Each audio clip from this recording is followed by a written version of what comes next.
All right. Finally. Here's the problem there. TikTok. I'm trying to start streaming on TikTok. I got a thing from TikTok that said, hey, you can stream live now. So I'm like, okay, cool. So I added it to my little stream package here on the Restream, and it just keeps coming up as TikTok has not approved you yet. And I'm like, bitch, you invited me. You invited me, TikTok. I got a thing from you that said, hey, you can stream live now. So I clicked it and I went through the protocols. And now Restream, they just keep saying to me, TikTok needs to approve you first. And I'm like, so that's what just happened there. For some reason, the show stopped. Just as I went live, it stopped and it went, you're not approved on TikTok. And I'm like, oh, fuck off. That's how my Friday starts. Welcome, everybody. It is a Friday show here on The Rant. I am Pugs Moran, coming to you live as I do each and every day from the Kelly Moore Memorial Studios on the beautiful south side of Chicago, exclusively streaming hot on the Radio Misfits podcast network, Radio Misfits, radiomisfits.com. Check them out. All right. We got a lot of stuff we're going to get into today. We, of course, every day we try to talk about the world as I see it. Now, why is that different than anybody else? Well, one, because it's me and I'm not anybody else. But two, I am not political. I am not you know what? I should change that because I am political. I do pay attention to things and I do have opinions. What I'm not is partisan. Okay. I'm not a Republican. I'm sure as shit not MAGA. I'm not a liberal Democrat. I'm not crazy far left blowing up Tesla deal. I'm just a regular guy like most of us are who have a vested interest in the prosperity of this great nation moving forward, as I have a young son. Many of us do. Playing the partisan game has absolutely destroyed this country because it has allowed people who don't have the time nor the inclination to really follow the difficult, complicated stories that affect us all.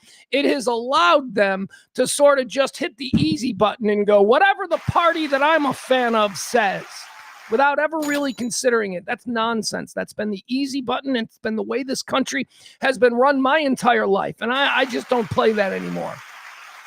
Democrats and Republicans are both a part of a group that have been actively manipulating us, the peasant class, for a million years. It's not just a uniquely American phenomenon. This is something that go all the way back to the peasant days and the serfs and the nobles and the landowners and the landed gentry, if you will. So I don't see the world as, one party is righteous and the other is evil the way most people do. No, we try to get together here and we just go, you know what? That guy's bullshit. That guy's making sense. And it doesn't matter what they are. Because we're working class people and all we ultimately care about is the price of ground beef and gas at the gas station. So that's what we do here every day. And please join. Come one, come all. Been doing it every day around about noon since 2021. We're going to get into here. Let me run down some of the things we're going to talk about today. We've got some interesting stuff. First of all, Maddie's going to join us. Maddie hasn't joined us in a while. Maddie from the left. Now, Maddie's got some left things. I love Maddie. Maddie's smart. She's got a great Twitch stream that she does, anti-libfem, anti-AUNTIE, libfem, well, LIBFAM. You can find her there on Twitch. You can also follow her on Twitter or Instagram or any of the other places where she has so effectively branded her new stream. She's going to join us.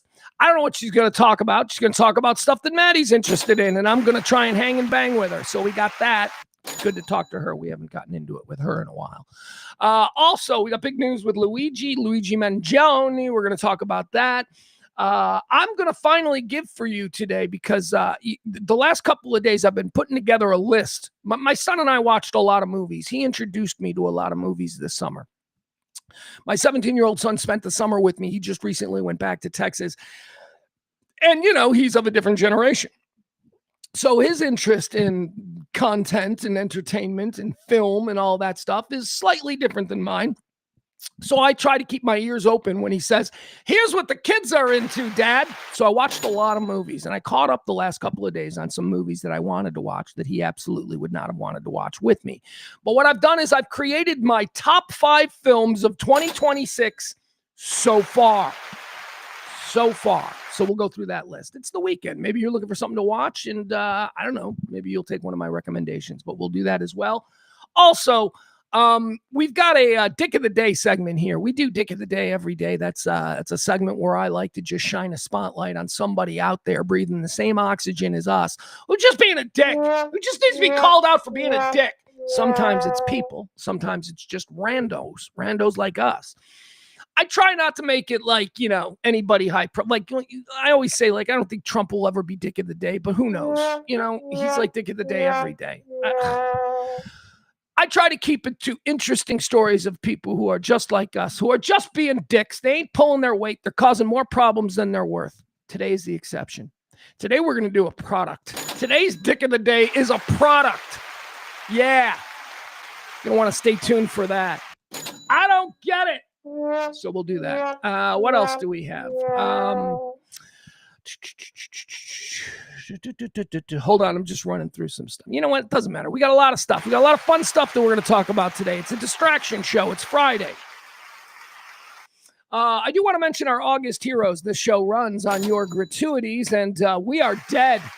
I will say this, though. Yesterday, I showed you the Venmo, which is where we keep what the show is worth. This is what the show is worth on Venmo. Yesterday, I showed you, I think the show was worth yesterday like $50 or something. Well, we're a little bit better now. Hold on. $75. This show is worth $75. Here's the problem. It needed to be worth like $400 or $500 2 weeks ago. So we didn't make that. We're at 75. So if you support this kind of talk radio, the kind of talk radio that you will not hear on any broadcast AM or FM talk station in your market. Why? Not because I can't do it. I've had top numbers in 2 major markets in this country over the course of 2 decades. It's because they don't want this kind of talk. They don't want regular people who are talking about regular people things, because God forbid the regular people be stirred up and led by another regular person. No. It goes against the manipulation practices that we've all been persecuted by for these past, well, in my case, 50 some odd years. All right. So tip the show if you can, please. We've got some heroes that we need to call out, because we got some new heroes as of yesterday, which was great. Because this show cannot exist on Peter alone. Peter is the guy who tips every day. He treats me like a bartender. I love that. That's what I like. You sat at my bar for a couple hours, 2-3 hours every day. We talk a little bit. You hang out. Maybe I helped you pass your day. Maybe not. Whatever. Maybe it's just a habit. Peter, when he leaves the bar at the end of the day, usually drops a little something, and that's great. And it doesn't have to be every day. In fact, it shouldn't be every day. It's getting weird. It's getting awkward with Peter. Not awkward. Just I feel bad because Peter's the only guy out there going, yeah, I like that show today. Here's $10. That show is particularly good. Here's $20. Now, I know not everybody is in that sort of income bracket who can do that kind of thing. And I do wonder if there are any times when lovely Kim, the better half of Peter, is sitting there going, Peter, what the hell? But I do thank Peter for his diligent support of this show. Leslie C. was first in. Peter is constant. Big Al. Love to see Big Al. But more importantly, yesterday, saw Big Luke. Big Luke's an old friend. Big Luke dropped the tip. Big Luke's not here every day. Big Luke, maybe he is. I don't know. But he's not in the chat room every day. I saw him in the chat room yesterday. He dropped something amazing. Thank you, Big Luke. Mikey D also dropped a little something yesterday. Mikey D, another one of these super consistent guys. And of course, the final tip that we received, we got one just a couple of minutes ago from Jen H. Another one, just Madam Consistent. Thank you so much, you guys. I appreciate it. If you want to drop a little something and get your name added to the Scroll of Honor, which I don't have scrolling, you can do that today, please. Like I said, the show is like really... We need like $400. We got 75. So help us out to any extent that you can. We'd appreciate it. We look forward to doing more shows for you. Okay, there you have it. Let's see. How do we like to get things? Oh, chat room. I forgot. I got to welcome the wonderful people of the chat room. Every day they line up.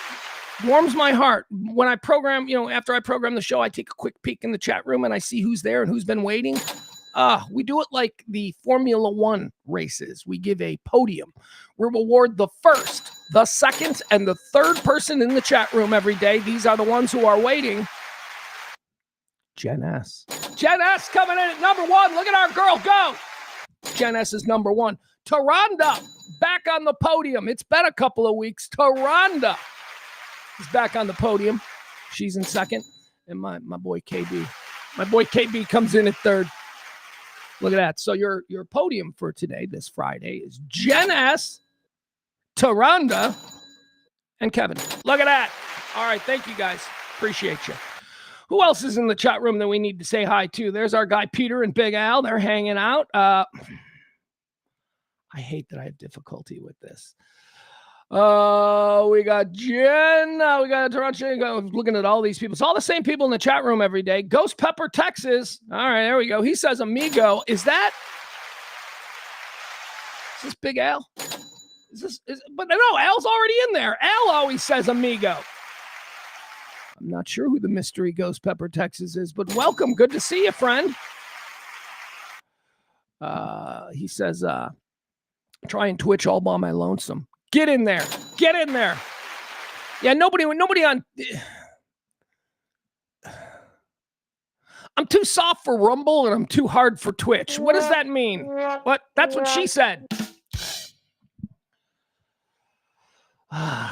All right. Thank you. Thank you, Ghost Pepper. Ape is here. There she is, Auntie April. Let's say hi to her. We always love to say hi to Auntie April.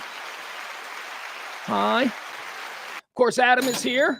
There's Big Luke. There he is. Oh, did I lose Big Luke? Adam says, I'm here. Everyone calm down. We weren't worried. We knew you'd be here. Adam, you have fallen into the category of being taken for granted. And although that may not feel good in the moment, know that it means you're so consistent and so dependable that we don't have to worry about you. That's where you are. There's Maddie. Maddie, I got a problem. I don't know how to spell your name. Like, I've only known you as Maddie. Is it Maddie with D's or Maddie with T's? Is it Maddie with a Y or Maddie with an I-E? Is it M-A-D-D-I-E or M-A-T-T-Y? I have no idea. I should know this, but I don't. So there's Maddie. She'll join us later today. Come on, Chicken Coopers. Who else we got in here that we need to say hello to?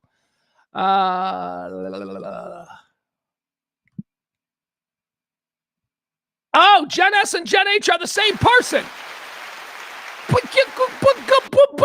Well, that's kind of depressing. I thought I had two. Well, you know what? I am happy for the Jen S, Jen H combo. Look at that. Thank you so much. Appreciate that. Dobler's here. What's he saying? He's saying, Guten Tag, y'all. That's German. Is this guy in Germany? Have we gone international? Welcome, Dobler. Thank you, Maddie. Thank you. I so appreciate this because you have no idea. Every time I try and type your name, I get hung up on, Jesus. Is this Maddie like Madison or is this, I don't know. So thank you. So there we go. Don't have to worry about that anymore. Adam says my daughter is Maddie. See, there's another one. M-A-D-I. There's an, I don't know. M-A, can I just say that if your daughter's name is Madison, that's her given name, Adam, you're doing it right. You're doing it right. That's the nick for Madison. Maddie, M-A-D-I. You try to make it as close as you possibly can to the formal name. And then you give these people with like crazy spellings. I used to play that game with my kid when he was little. My kid was not very little, but like 6, 7, 8 years old. I would give him a name and I would say, what's the nickname? Don't need that. You know, and there's some hard ones too. Like I would say, okay, Charles, what's the nickname for Charles? And he'd be like, I don't know. And I'd be like, it's Chuck. And he'd be like, that doesn't make any sense. And I go, I know. Jim for James doesn't really make a lot of sense either. J-I-M from J-A-M-E-S. I don't know. Anyway, there's a lot of them that don't really make sense. I don't know why I say it. Oh, it's Madeline. Okay, Adam says his daughter's name is Madeline, and he calls her Maddie. That's still fine. I think M-A-D-I, short for Madeline, M-A-D-E-L-I. I think that's fine. I think you're still fine. Not a nooch. You're good. Kevin says, my daughter is Madison. Maddie is Kevin's doing it right too. Look, I'm gonna go ahead on record right now and say that both Kevin and Adam are doing it right for their various child names. My kid's easy. It's Mason. He goes by Mace. Everybody calls him Mace. Hey, Mace. And I think that's kind of cool. Right? I don't know that I thought about that before we named him Mason. Like I don't know that I really went.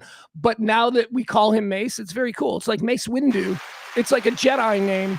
It's like he's got a Jedi name. Like if we wanted to, he could just go around saying, yeah, my parents were Star Wars freaks. My name is Mace Windu. Anyway. Guys, it's really hot. What is the temperature in this neck of the woods right now? I am really hot. All right, I got 81 degrees right now. Guys, I got to turn the air on just a little bit if you don't mind, okay? Give me a quick break here. I'm going to take a quick break. I'm going to step away for a minute. I'm just going to walk in the other room, put the air on because I haven't had the air on for a couple of days, and it's now suddenly very humid. Very, very humid here in the studio, sweating like a pig. So if you give me a break, I'll tell you what, we'll come right back. Seriously, it's just going to be like 30 seconds. I'll leave this up. There you go. And be right back. Give me a second.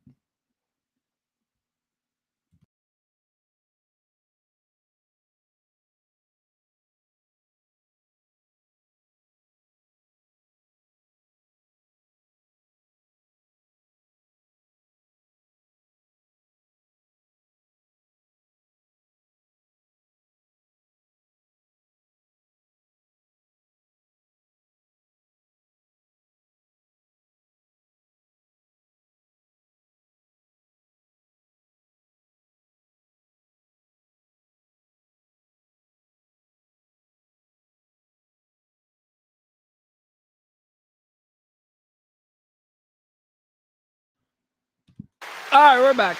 There you go. Sorry, man, getting all worked up and sweating over nothing. All right, let's get started with the show today.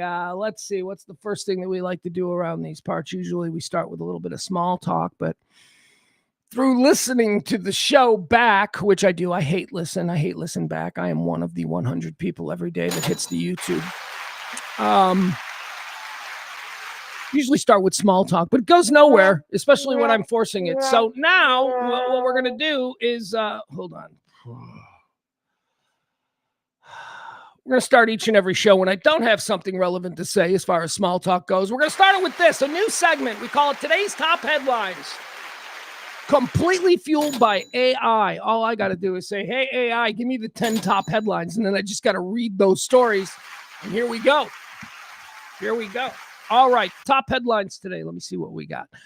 Some of these, by the way, we will be talking about later on in the show. Some of them actually coming up just next. Like this one, the big news story today, Luigi Mangione takes a plea. No, not a plea deal. Didn't take a plea deal. It's a weird situation. He had Luigi, of course, he murdered Brian Thompson, United Healthcare CEO. When? 2 years ago? How long ago was it? Everything's such a blur, man. Every big distraction story that we all clutch our pearls over, they just happen so relentlessly now that I never know. I don't know. What has he been in jail? 2 years? Handsome ass Luigi Mangione. My God. Seriously, it's undeniable. He's a hot guy, and I'm a straight dude. And I can look at him and go, yeah, I don't want to compete with him for the same chick. There's no way. There's no way the chick would choose me over Luigi Mangione. Anyway, he originally pled guilty, and he's kind of reversed that because they've got a plan here. We'll talk more about it, but this morning in New York City, accused killer Luigi Mangione appeared in a New York federal court where he pled guilty to federal stalking charges. This plea could significantly impact his upcoming state trial for the December 2024 assassination of Brian Thompson, a United Healthcare CEO. Okay. So we're going to get into more of that, but that's the big story because there are some interesting little, chess pieces being moved around here insofar as what kind of punishment Luigi Mangioni's going to get. They're doing some legal maneuverings, and the first part started today, and I'll explain it all to you. Let's see here. The Trump administration, they're pushing to overturn a lower court's judgment concerning the ballroom, $400 million ballroom. The Trump administration has petitioned the U.S. Supreme Court to lift a lower court's halt on a controversial $400 million ballroom project, requesting permission to resume building while the legal appeal plays out. No. No. What?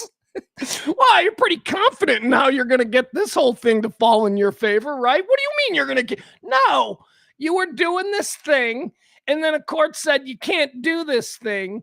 And so, yes, you have the legal right to take it through, matriculate through the justice system. And I guess there's, a play at the Supreme Court here for you.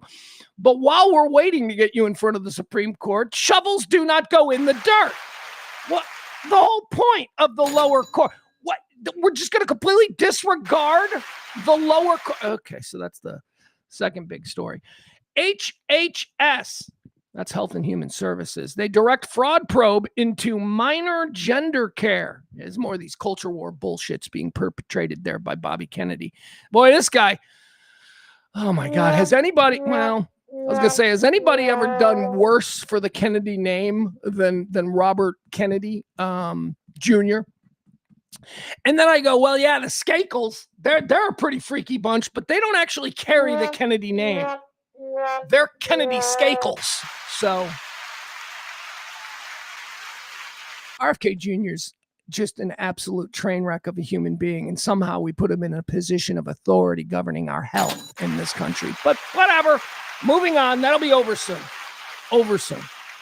We got some severe weather. Another big story today. Severe weather and tropical storm threats. Over 2 feet of rain are projected as newly developing tropical storms, potentially named Layla. If it turns into a hurricane, or maybe if it's just, are they going to name it Layla? Does it got to be a hurricane? Layla. Hurricane Layla. Not a hurricane yet, but it threatens to strengthen off the coast. Also, by the way, it needs to be mentioned here, right? Our neighbor right next door, man, Indiana, those crazy storms that we had earlier this week. And by the way, more are coming here in the Chicago area this weekend. It's going to do nothing but thunderstorm all weekend long. Indiana, Eastern Indiana, they got some troubles. They are flooding. Keep a good thought for the fine folks of Eastern Indiana who have serious flood issues right now. What river? Like, they even got a river over? Is it the Ohio River? I don't know. It's not a story I'm interested in enough, but I do want to say I have thoughts for anybody going through anything difficult. Severe weather and tropical storm threats. Let's see here. Flock safety surveillance apology. This is a story that I've been working on like I'm 60 Minutes producer. It is a story that I've been sort of like trying to familiarize myself with over the last couple of weeks, because a conversation that I had with my son, my 17-year-old son, who is way more tuned in to all of these things that are happening that we're not really paying attention to. Do you have room on your plate with all of the AI centers and, ballrooms and reflecting pools? Do you have room on your plate to talk about the flock cameras that are now everywhere in this country? If you're familiar, even in the slightest, with George Orwell, you might call this very Orwellian.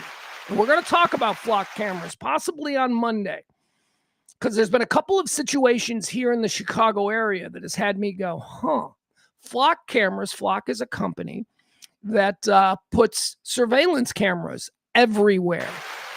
And of course, the reason we justify this is because we do everything based on fear. If you can scare people and then tell them, but we've got a solution, they're willing to accept anything. And that's kind of where we are with flock cameras and how they're being used. This headline comes to us today: Flock safety surveillance apology. The CEO of surveillance company Flock issued a public apology following instances of data misuse by law enforcement, prompting a system-wide policy shift that drastically cuts automatic data retention from 30 days down to 7. All right, so the problem that we're having with flock cameras is that police departments seem to be using them in ways that are not true to the spirit of the technology, if you will. I'll give you one example. One suburban police officer here in the Chicago area used a flock camera to stalk his girlfriend. Yeah. And that's just like one of the least examples of the kind of bullshit that's happening with these flock cameras and the information that they provide to a bunch of $40,000 security guards. I mean, seriously, you are giving this power of ultimate surveillance over citizens of the United States, and you're handing it to some guy in your suburb who sits there in a parking lot and writes tickets for... Look, it's a powerful tool, and it's being used improperly. We're going to talk about that at some point. So anyway, the CEO of Flock is apologizing for the bad behavior of the cops. We're sorry. And also there's this story, which I don't understand. I got to be honest. I don't understand this story at all, but it's another big one today. Daylight savings time. Are we getting ready to fall back? Spring ahead, fall back. That's all I know. That's all I know about it.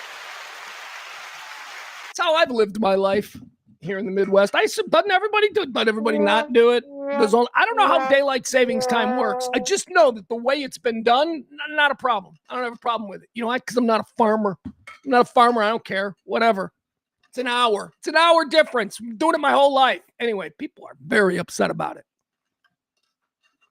Why are people very upset and passionate about the daylight savings time issue? Well, because ultimately, with the exception of gas prices and ground beef, we're a pretty happy and safe and comfortable people.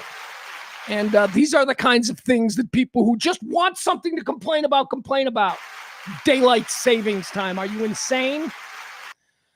A legislative push. Again, I'm not taking a side either way on daylight savings time. I'm just saying this is not something we need to be passionate about. A legislative push renewed by President Trump to make daylight savings time permanent nationwide has hit a major standstill in the Senate. This is due to heavy pushback from regional lawmakers. So he wants to, I guess when we say make daylight savings time permanent, what we're talking about is stopping fall back, spring ahead. We turn the clocks back and all. That's what is meant. I understand. Hold on. I got to go back. Did we get knocked off? Oh, I thought we got knocked off. All right, so here, let me just read you this. I pulled this up. Making daylight savings time permanent nationwide, which is what Trump wants to do, has strong momentum after the U.S. House passed the Sunshine Protection Act. Guys, vote for it. You like sunshine, right? We've got to protect it. I hate the way these bills are. They're all so... Every one of these things are titled, named, branded in a way so that when they go on the stupid people talk shows, they can say something that's going to resonate with someone who doesn't understand. Average dude watching, your Sunday morning shows, ABC's Face the Nation or whatever. Is that even a thing? I don't even know what's a thing anymore. You're watching these shows and you see some fancy guy in a suit, and he says, it's the Protect Defend Sunshine Act. You're initially going to go, well, I like sunshine and I think we should protect it. I hate that. The Sunshine Protection Act passed in Congress 308 to 117, and President Trump urged the Senate to pass it. Supporters of the Protect Sunshine Act, whatever, supporters argue that eliminating the biannual clock change will reduce health risks. It's going to save money and boost economic activity. We can work harder longer. That's why they want it. Why are you sleeping in that extra hour in November? Why are you doing that? You should be out working, digging ditches, peasant.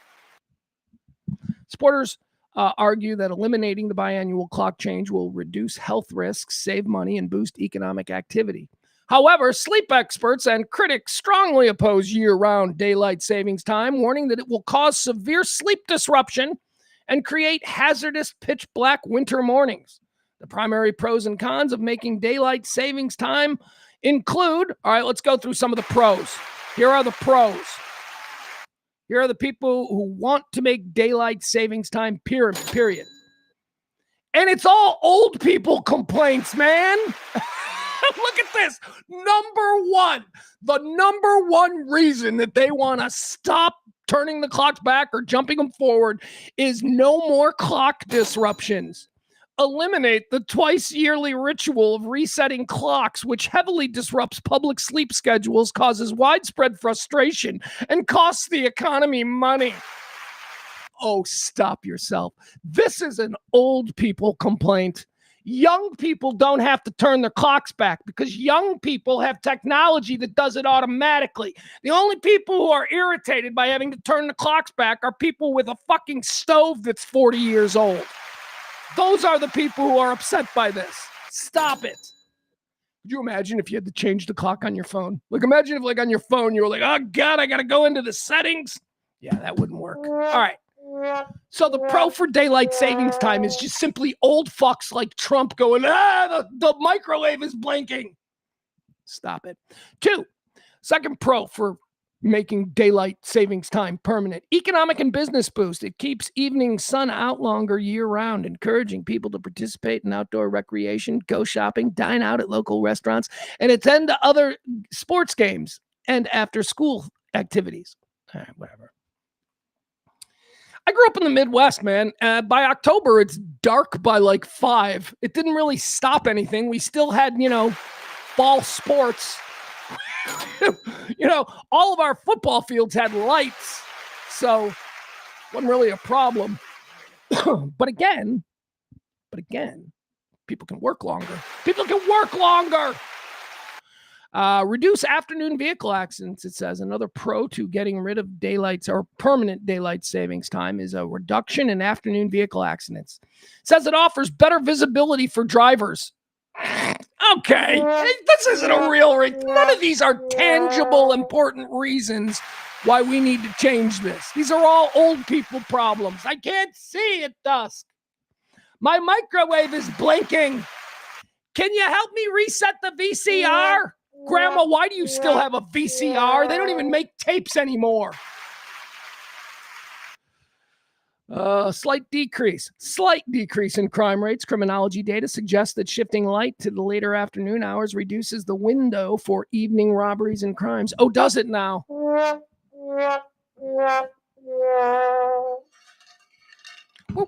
do you live? Where do you live? And I want you to be reasonable here. Where do you live that somebody robbing your house at 6 p.m. in the evening is a real legitimate concern for you? Where do you fucking live? That's not real. But, you got to make everybody, even in the nicest suburbs, you got to make everybody think that the world is filled with, extras from the Purge movies, and they're all coming for you.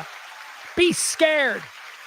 We need to make daylight savings time permanent because of all of those dinner time robberies that we're finding in the suburbs.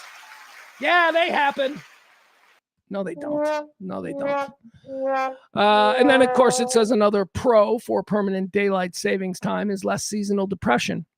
Extended afternoon sunshine can improve late day mood and combat the winter blues associated with sunsets occurring as early as 4:30 p.m. Yeah, Midwest. Starts to get darker on 4:45. I'm fine with that. Let's go. That's how I know Christmas is coming. When it's 5 o'clock and it's dark, you're not too far from Christmas. All right, so those are the pros. Let's go through some of the cons. Here are the cons of permitting permanent daylight savings time. So these are the people who just want to leave it alone. Just leave it alone. What's the problem? All right, here's what they say. They say that if we make daylight savings time permanent, we're going to disrupt circadian rhythms. right? So both sides are saying it's a sleep issue, which leads me to believe it's not a sleep issue at all. If both sides are saying, oh, it's got to be. So, the Academy of Sleep Medicine strongly opposes year-round daylight savings time. They argue human biology is optimized for standard time, and year-round DST permanently misaligns our body clocks with the sun, leading to chronic sleep deprivation. Oh, does it now?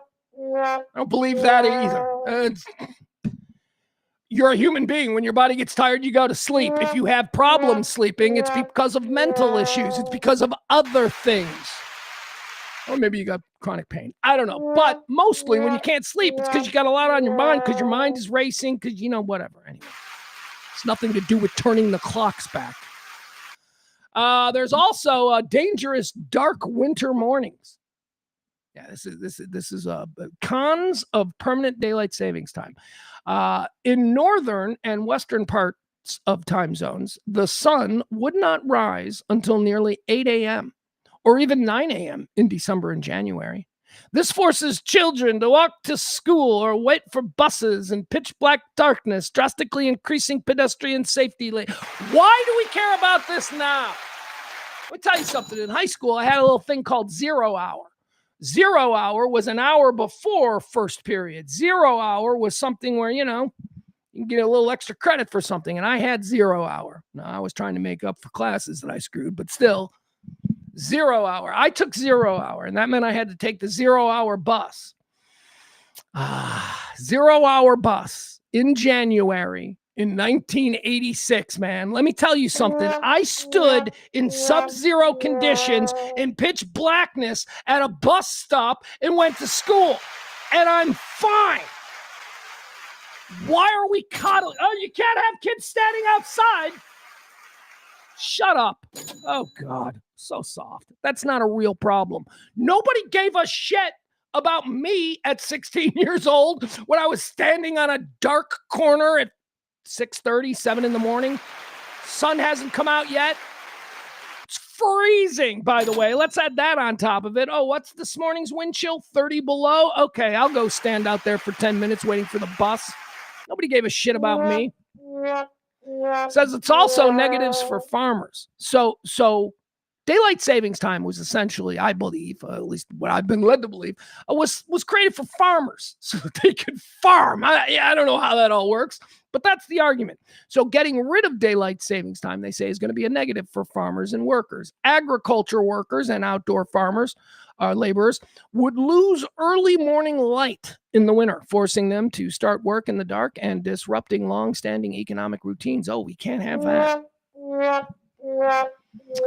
But then mostly the people who are opposed to making daylight savings time permanent. So the people who want to keep us turning our clocks back and springing them forward, their main point of contention is we already did this.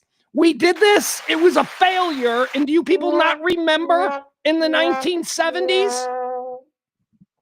The U.S. tried year-round daylight savings time in 1974. Public support was initially high, as some people are now, but plummeted immediately during the winter because parents hated sending their children to school in the dark. Congress repealed the law after just a few months. All right, so we already did it. We already did it. Daylight savings time. All right. Let's see here. Nobody cares about daylight savings time but me, apparently. All right, I'm the only one. Mikey D says, he's like, I like it darker around Christmas. So do I. I like early morning darks. How about Ghost? Ghost says, darker earlier just adds to my seasonal depression. Not kidding.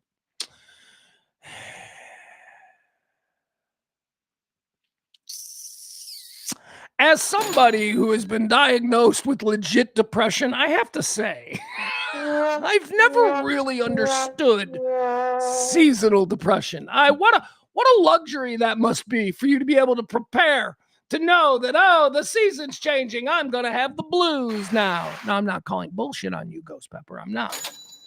Just saying, seasonal depression, that's just, I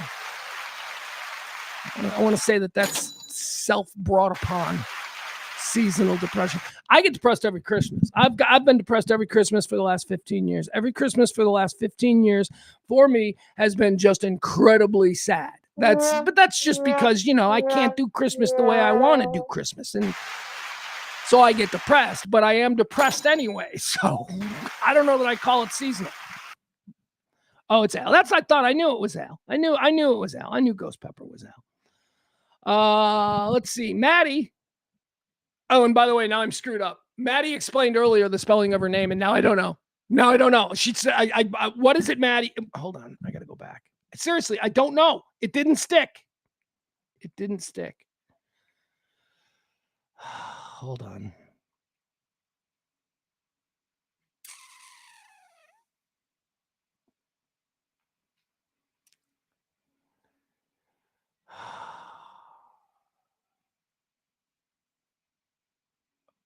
This is weird. I can't find it. Okay. All right. Well, this sucks. All right. Mattie. That's it. I'll never remember that now. Now I'm fucked. Now I fucked my mind. Because after Maddie, who I don't know how to spell her name, I don't know if it's Maddy or Mattie. After Maddie said it was Mattie, I then went into talking about spelling of Madison and Madeline and all. And now I'm screwed up. I'll never remember it. Anyway, Maddie says, I don't prefer dark earlier either, Al, but I do agree that kids standing in the dark to go to school earlier in the morning isn't ideal.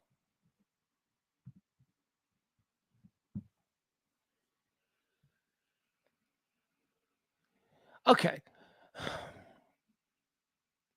Yeah, it's not ideal. But so few things in life are ideal. I mean, I don't know that this is an issue. All right, anyway, we'll move on. We'll move on to something else because, God forbid, we spend any more time talking about daylight savings time.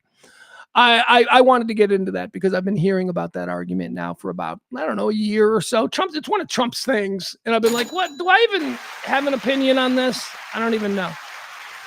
I do have an opinion on this, though. Luigi Mangione. That's right. Luigi Mangione, everybody's sexy hot murderer. He's back in the news because he was in court today. He pled guilty. Now, this was expected. We were going to talk about this story yesterday, but I decided to push it because I knew that he would be in court today. And we would have, instead of speculation, we would have actual news to report. So, all right, let's see here. Luigi, let's get into this story. Says here, Luigi Mangione pleaded guilty in a Manhattan federal courtroom this Friday morning to 2 counts of federal stalking charges. Well, that seems light, right? I mean, we know what happened. I suppose there was some stalking that occurred before the other thing. There was stalking, and then there was the thing that happened after he concluded the stalking portion of his mission. And that was the murder. Which in Manhattan federal court Friday morning, Luigi Mangione pled guilty to 2 counts of federal stalking charges. The surprise development occurred during a hastily scheduled 10 a.m. Eastern time or 10 a.m. Central Time hearing before U.S. District Judge Margaret Garnett.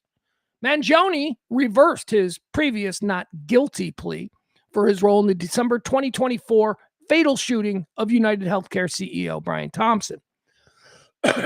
Okay, so what you need to know about Luigi is that he's facing 2 different trials. He is facing the federal trial. The federal government is putting him on trial because, I don't know, did he cross state lines after he did it? Did he, whatever. The feds got their hooks in this. So the feds are charging him.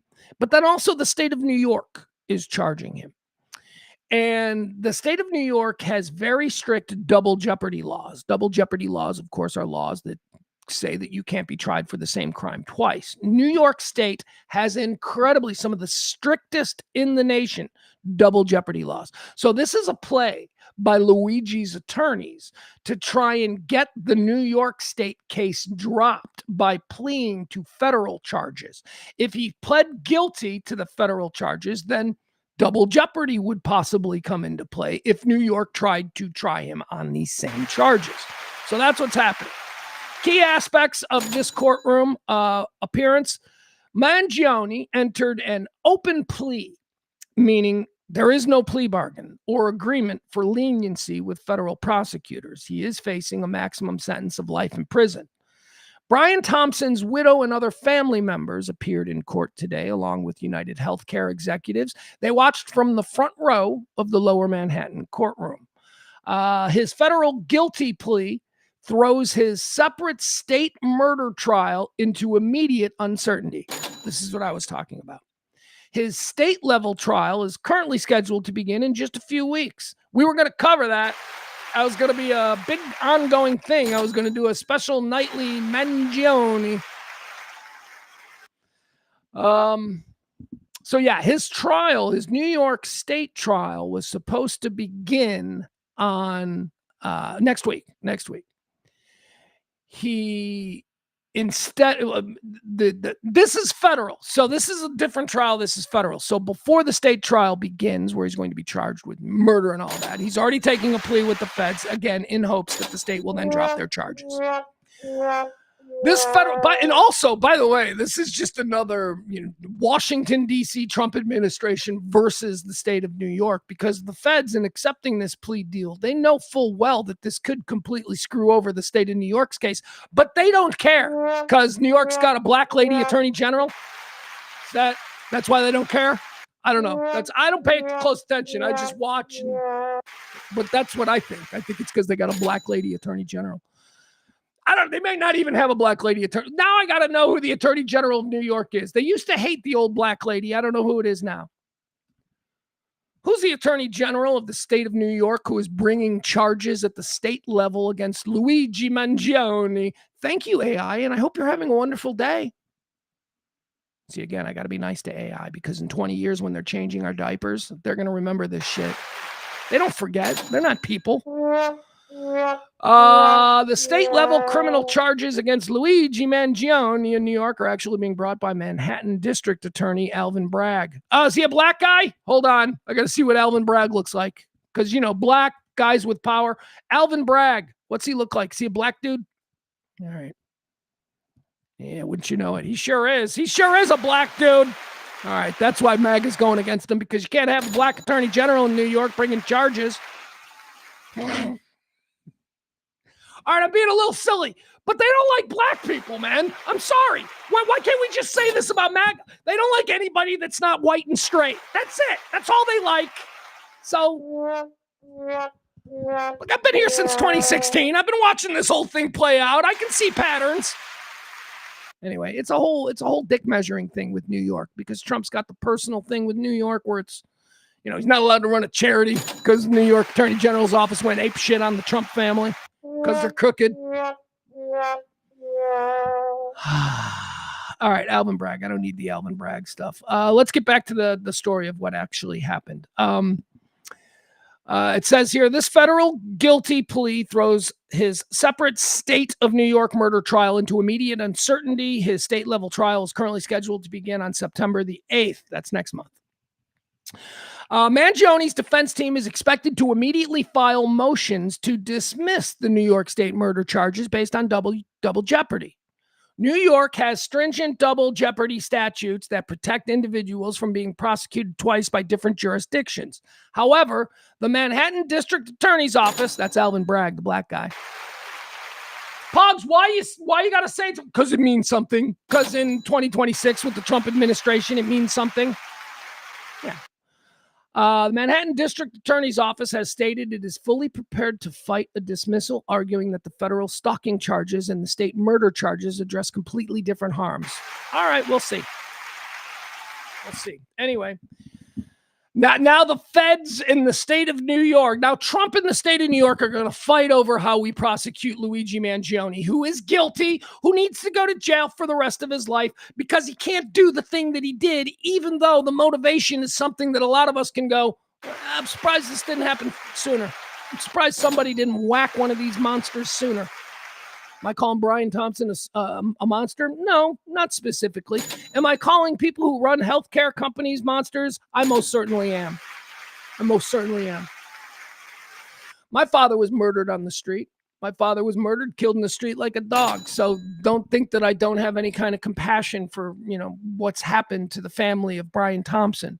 But it does remain that we live in very, very contentious times when it comes to the way that healthcare is provided to the citizens of this great country. And, when you strip away the personal, like when it stops being Brian Thompson, father of 3 from Minnesota, and it starts beginning the guy who told your grandma she would have to die alone, it becomes easier to see them as somebody who is deserving of this kind of treatment, which isn't true. I mean, nobody deserves. Again, my father was murdered in the street. Nobody deserves this. But we're talking about the way people process this information. There are a lot of people out there who would like to see numerous members of the healthcare world be assassinated in the streets. Those people are not good people, because that's not how we do things here. But that's why Luigi Mangione is so complicated. Also, he's hot. He's hot, which we're all stupid. Humans are, we so... Never underestimate. No, always underestimate. Never overestimate your fellow human in 2026. We're all going to let each other down. I promise you that. Anyway, Mangione, he needs to spend the rest of his life in jail. I'm sorry. I don't know what else to say. If you think, by the way, also all of this wrangling and maneuvering between the feds and the state, none of this is going to stop the fact that he's going to jail forever, okay? There is no, if you're a Mangione freak, by the way, you're a weirdo too. Have you seen these people gathered outside I watched some video yesterday of the people gathered, not yesterday, this morning. He has fans like this guy has. He ought to do a podcast from prison, man. Here's the other thing I noticed about his fans. A disturbing number of absolutely doable women. Absolutely doable women. I'm like looking at these girls who are there. Luigi. And I'm like, that girl should have a boyfriend. That girl's cute. Why are these girls doing this? Because he's hot and we're all morons. As I said, never overestimate. Never. We're always just going to disappoint. So we'll have to see how this plays out. All right. We'll have to see what the Manhattan District Attorney's Office, led by Alvin Bragg, black guy who Trump probably hates.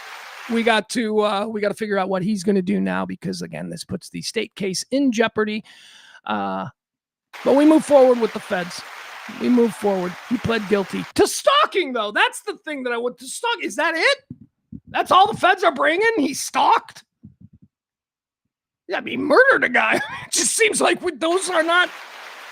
How does okay? So he's pleading guilty to 2 counts of stalking. How's he pleading to the murder of Brian Thompson? All right. Let's see here. So that's the big story that happened today. Although it wasn't even that big of a story, because like I said, we knew as of yesterday when this started to go around that he was going to make this deal and it was going to put the New York State case in jeopardy. Speaking of New York, let's talk about Mangione. I don't get into the whole political nonsense and all that stuff. You know me, I don't like that bullshit. I don't like anything that divides us unnecessarily. And I think that many of us don't really, myself included, don't really understand the intricate nuances of all of these things that we are dropping anchor and being passionate about. I support this. We don't know what the fuck we support. We're just joining teams, right? So Mangione is a guy who's been on the rise. And if you're from, anywhere else outside of New York, you've heard that he's a monster and he's a communist and this is, so anti-American and he's a traitor and let's put him in jail. Let's murder him in Times Square. Execute him. Bring back the gallows. That's what your typical Fox News viewer believes about. Is it Zorhan or Yorhan? Zorhan, right? Zorhan Mangione. He's one of these democratic socialists of America. These big scary guys that just want to help poor people. Oh, that's scary. Oh, my God. New polls came out. He's crazy popular in New York City. Sorry, folks. I know you thought that he was going to turn the city into a dumpster fire, but apparently he's wildly popular after only 7-8 months in office. And it's not like, well, he came in popular. No, he didn't. His numbers have gone up since March. He was underwater the first 3 months in New York, and he is skyrocketing with popularity in the city of New York. Zoran Mandami, the communist. He's not a communist. He's a democratic socialist. And we're gonna hear in the three videos. We're gonna do it in our we do 1-2 tree videos every day where I show 3 viral videos. We're gonna listen to a conversation between, of all people, Joe Rogan and Shane Gillis talking about how people don't know what communism is. People do not know what communism is if they think that what's happening in New York is communism. So we'll listen to that later. Zoran Mandami is not a communist. What he is a democratic socialist, which adheres to many of the socialist ideologies that we see in some of the happiest places on the planet. I'm looking at you, Nordic states. I'm looking at you, Norway, and so that's essentially what it is. It's not communism. Have you ever seen how people in Sweden live? It's fucking amazing. First of all, they're all gorgeous. Everybody is. We're too ugly. That's it. We're too ugly to have any kind of socialism in this country. We are an ugly people. Anyway, Mandami's very popular. Here's the story that came out today. He has, let's see here. Let me show you this. All right, so this is the kind of shit he's doing. See, you know what he's doing? He's not giving major tax breaks to Amazon so that they can wipe out 15 blocks in Brooklyn and build some giant distribution center. Although he's probably not opposed to that on some lesser level, less intrusive. What he's doing is shit that actually helps the day-to-day life of people in New York City. One of his most popular, and this is pretty scary when you think about some of the early accomplishments of Adolf Hitler, he's making the buses run on time. This is the number one thing that people in New York are saying about Mandami. The buses have never been better. They're on time. There's always another one coming. Potholes. Have you heard about the pothole problem? Life in New York City, there are a lot of things that bother people on a day-to-day basis. I've got a number of friends who live there, and whenever they come to Chicago, they always marvel about the lack of potholes. How come you don't have potholes everywhere? It's like, because we fill them, because there's a way to fill potholes. So New York has a pothole problem. Mandami, he started this program where if you in New York, so you live on a street in New York and there's a giant screwed up pothole in the middle of your street and everybody's been sick about it. They've been complaining about it for a year, maybe even more. He started a hotline where you call in, you send a picture, you take a picture with your phone of the pothole, where it is, and that pothole gets filled within 24 hours. He's been doing this now for a couple of months. It's wildly successful. People are like, holy shit, the potholes are getting filled. The buses are running on time. Yeah, this is your awful, terrible communist. And I know if you live in North Texas or Nebraska, you're sitting here going, we can't have that in America. We can't have people being satisfied with their local government. He's also doing shit like this. Watch this. This is something that was going around yesterday. This is another thing that just it speaks to, the vibe of this guy. Look at this. Here. Broadway tickets for New York City high school students. Broadway tickets is a new program that he's putting up there. Now, why is this? You might roll your eyes and you might think this is stupid. It's not stupid. It isn't stupid. Do you know how many people who live in New York City, who grow up in New York City, who spend their whole lives in New York City, who have never been to Broadway? Broadway is one of the things about being a New Yorker, that you have access to this. Broadway is almost entirely occupied by people from the wealthy suburbs or out-of-town tourists. Actual kids who are maybe interested in theater and want to explore some of the things that make their city of New York so great, they never get to go, ever, because Broadway tickets are ridiculously expensive and it is specifically designed for wealthy people. So here's a new thing from Mayor Mandami that's pretty cool. Pretty cool if you ask me. New York, I wanted to film this video in front of a real red curtain, but all we had is the green screen. Why? Because I'm not on Broadway. I'm in the storage room of an office building on Murray Street and Broadway. But that's okay, because the magic of live theater could never be captured on video anyway. It's something that must be experienced in person, and something that every New Yorker should be able to afford. That's why we're giving away more than 2,000 free Broadway tickets to high school students across the 5 boroughs. And I have a few friends with me, right here in this room, to help explain how it works. If you are a high school student in New York City, pay attention. The mayor's office is partnering with TDF to give away over 2,000 free Broadway tickets through a lottery that only you high schoolers can get in on. The lottery is completely free to enter. Plus, you automatically get 2 months of discounted tickets To some of the best Broadway shows ever. The lottery opens at 10 a.m. on August 13th at on.nyc.gov/Broadway and ends on August 17th at 10 a.m. This isn't a green screen, kids. This is live. All right, we don't need any more of that. There you go. You get the idea. Now, is this something that is going to, change New York? No. What these are, all of these things that I've just told you, why he is so popular, and we'll go through the numbers. We'll show you where the numbers in the monthly polls have tracked up. Why he's so popular is because unlike every other politician that we vote for, whether they're red or blue or pretending to be something else, unlike every other politician, they are all about the economy and profits and luring business into our, and making more money for the people who make the money. That's what it's all about everywhere. This freaking guy seems to be zeroed in on quality of life issues for people who live in New York. You think he gives a shit about what the people in the wealthy suburbs like Long Island think about him? No, they can't vote for him. He is making the people of New York happy. Potholes, buses, and free tickets for kids. I mean, that's a silly one, but that's the most recent one. As of August 2026, Siena Research Institute poll shows that Mandami is holding a 75% favorability rating among New York City voters. This is a sharp climb up from a late June Siena poll that put his approval at around 52%. In what he has done apparently over this summer in New York City has his approval ratings among New York City voters. This is very specific. This isn't people in Newark.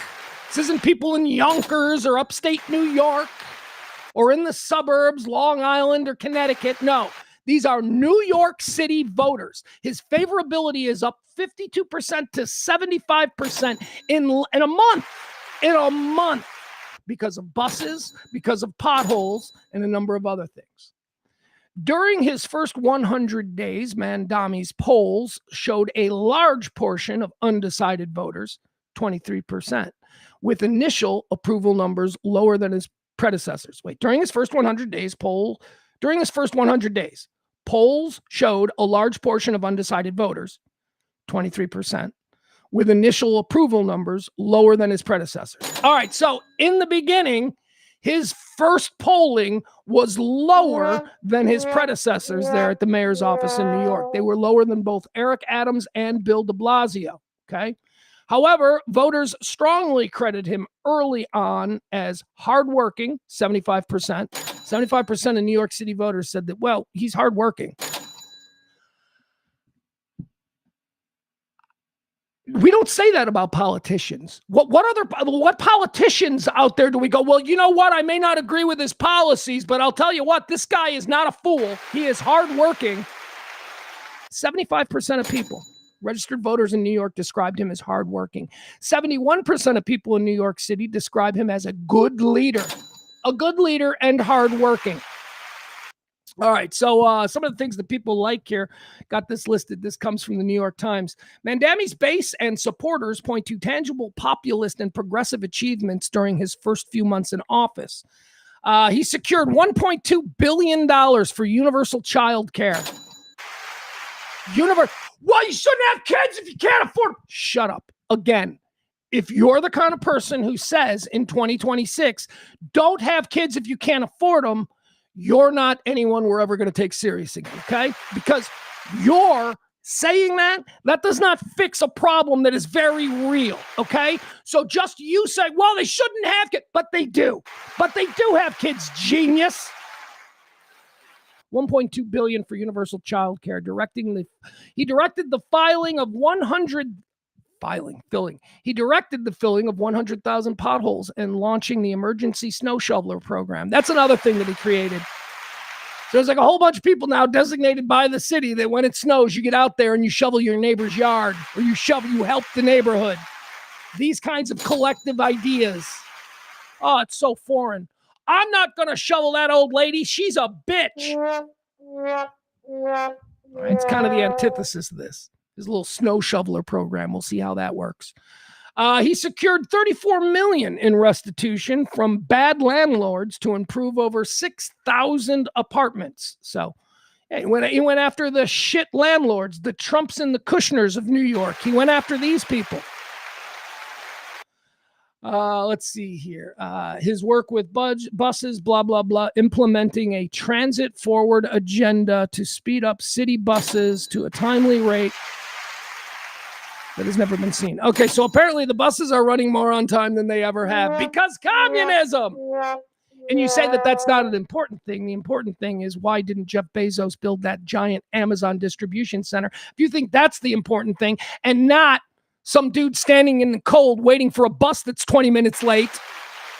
Quality of life, okay? This is what politicians need to start focusing on. The quality of life of us. Gas prices, childcare, healthcare, that kind of shit, all right? Once you get all of those T's crossed and I's dotted, you can then go back to try and, steal in whatever table scraps you can for your rich 1%er buddies. But I'm telling you, as a population, we have to come together and we have to start embracing these ideas that are not about making money for people we don't know, but about making life easier and better for us every single freaking day. It does have some critics, though. Let's listen to what some of the critics are saying. What some of the things that they hate about this guy. All right, here you go. Mandami has drawn intense scrutiny, particularly from conservatives. Oh, you don't say. And pro-Israeli organizations for several high-profile issues. The big thing that they've got a problem with just happened a couple of weeks ago. Do you remember the Netanyahu arrest thing? Where Mandami, the mayor of New York, said that if Benjamin Netanyahu sets one foot in New York City, we're going to arrest him on the, war crime charges that he is facing. He's not allowed to move around the country. This is, the world court there in The Hague. They've got all kinds of shit on Netanyahu.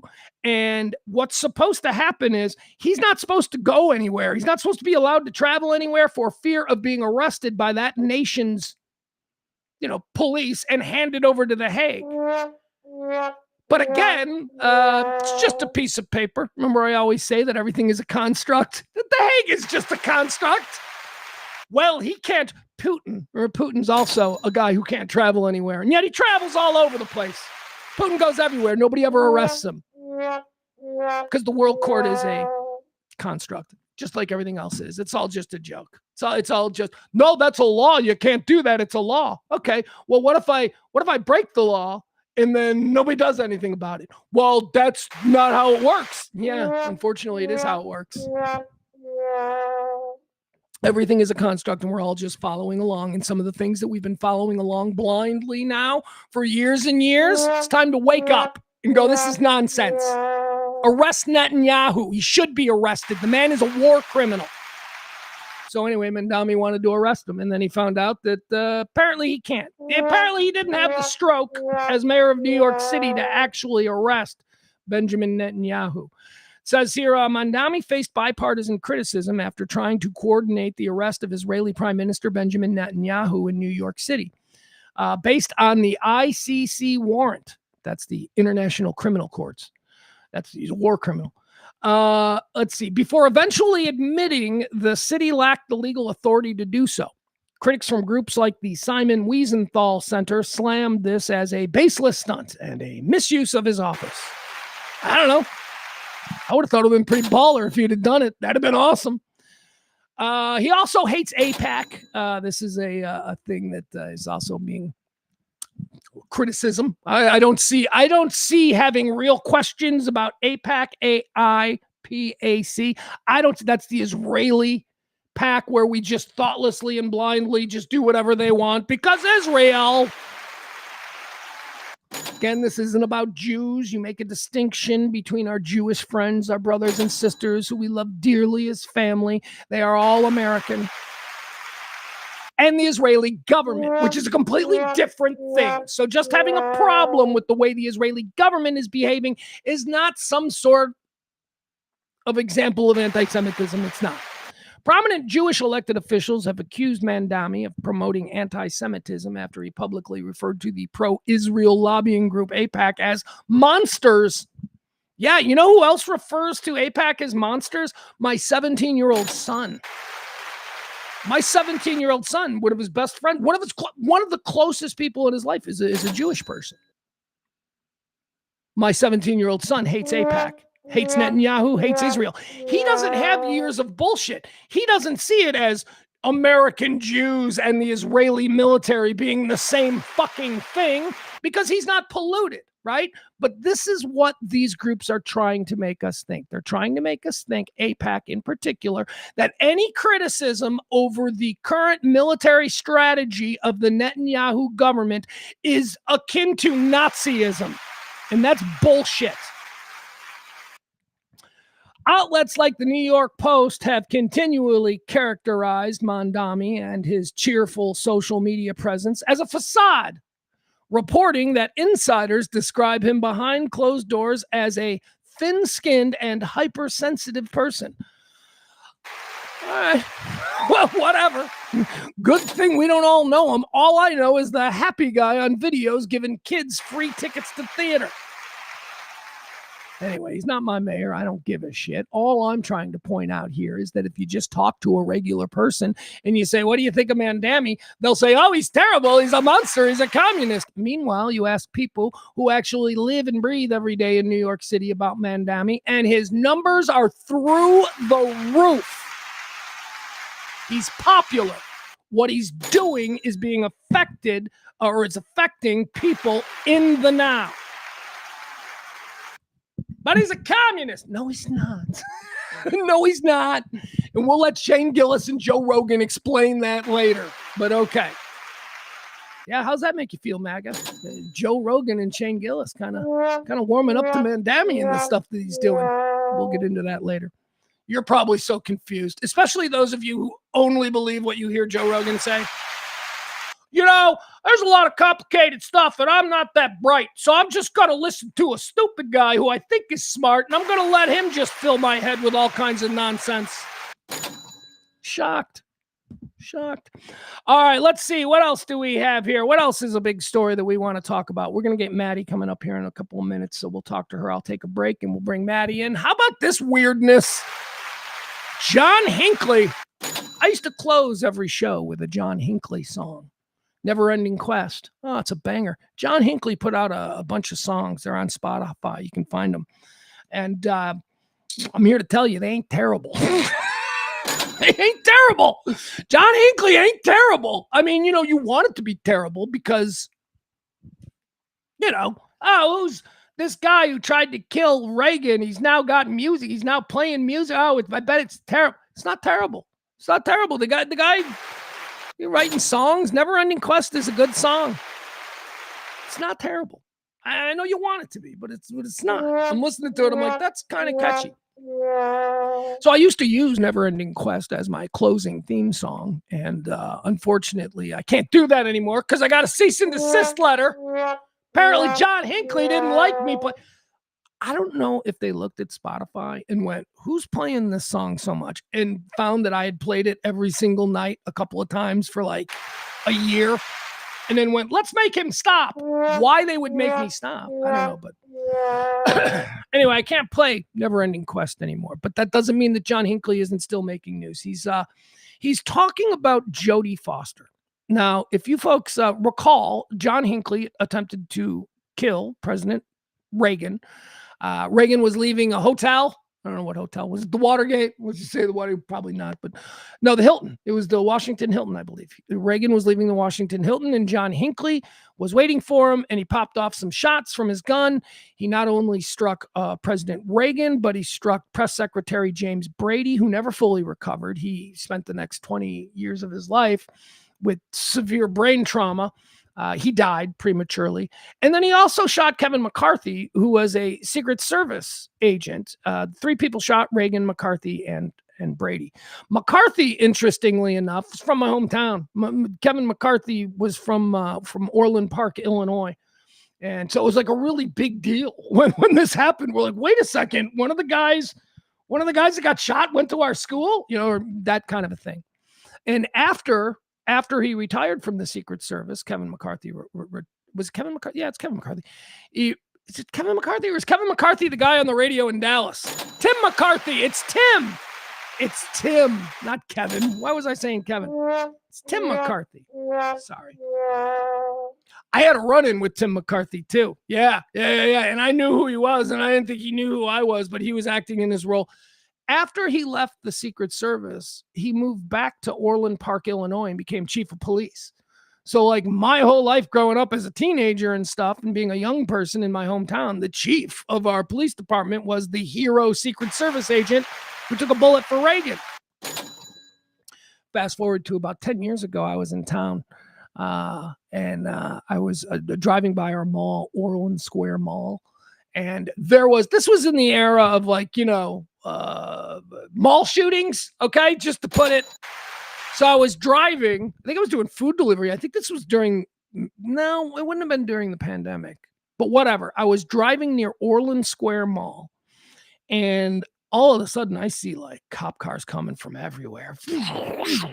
Like, 10, 12. And I'm seeing fire trucks and ambulances, and they're all pulling into the mall, Orland Square Mall. So I'm like, I'm gonna have to check this out. So I'm a looky-loo. I pull in and I follow them, and I get out, and there's a whole big police presence there out in front of the Cheesecake Factory at the mall. And I'm kind of interested, right? I'm not hearing any gunshots or anything. So I'm like, I'm going to walk towards the mall. I'm just going to walk to the mall, and I'm going to try and walk in the mall. And if they stop me, maybe I'll get some information on why I'm being stopped. So that was my plan. So I start walking into the mall, and a cop comes running up to me on the sidewalk and says, "Mall's closed, leave the parking lot." And I'm like, wait, what? And I start talking to this cop, and the cop's like, "We need you to clear the parking lot. The mall is closed." And I'm like, "But why?" And as I'm saying, "But why?" another cop walks up, a white shirt. The white shirts are the important ones. They're like so this white shirt walks up, and he says, "He told you to get the hell out of here. Now move now, or you're going to jail." And I turn around, and it's Tim McCarthy. I'm like, "Hey, you're a hero." I was like, "Hey, I know you," but he was all business. Turns out there wasn't a shooting at the mall. I mean, there was, but it was a gang thing. It was some gang member in the food court. But anyway, they reacted like it was a mall shooting, and I got yelled at by a hero, a real American hero, Tim McCarthy. And by the way, he wasn't wrong for yelling at me. I was being a douche. I admit it. I was just wanting to see what was up. Just nosy. It's like, "You get out of here, you're going to jail." I'm like, I just got threatened with imprisonment by a true American hero. Look at me. All right, so what's this story about? John Hinckley's out of prison. He's not there anymore. Yeah, he never went to prison. John Hinckley went to for like 30 years. And then they decided that he's not that anymore. So they let him go. I don't know if he's got an ankle monitor. I don't know what his deal is, but he's out. He's making music. It's not bad. It's not bad. Look, if you're just with an open mind, you're like, I've heard worse. I've got a cousin who's in a band. He's way worse than John Hinckley. Anyway, he's talking. He gave an interview to page 6 of the New York Post. It says here, John Hinckley Jr. sends message to Jodie Foster 45 years after infamous Ronald Reagan assassination. So that's maybe the lead that I buried here. You remember, of course, that John Hinckley was compelled to murder Ronald Reagan in order to gain the attention of actress Jodie Foster. That was the whole thing. And not to be confused with like Mark David Chapman, who murdered John Lennon because he thought the book Catcher in the Rye was telling him to do it, right? No, this is totally different. This was John Hinckley decided he was going to kill the president to gain the attention of Jodie Foster, who, of course, starred in Taxi Driver, a movie that John Hinckley was obsessed with. in the Scorsese film Taxi Driver, Jodie Foster plays a 14-year-old prostitute. Harvey Keitel's her pimp. If you've never seen it, I mean, it is, by today's 2026 lens, it is very uncomfortable. It's because she is clearly Jodie Foster, like an underage girl during the making of this, and she is being very sexual. She's playing a prostitute. Anyway, John Hinckley, sort of, I guess, related to the Robert De Niro character Travis Bickle in Taxi Driver, who felt protective over Jodie Foster, the young prostitute. That's the story of Taxi Driver, and it turns out they're going to kill a presidential candidate anyway. If you've never seen Taxi Driver, do yourself a favor.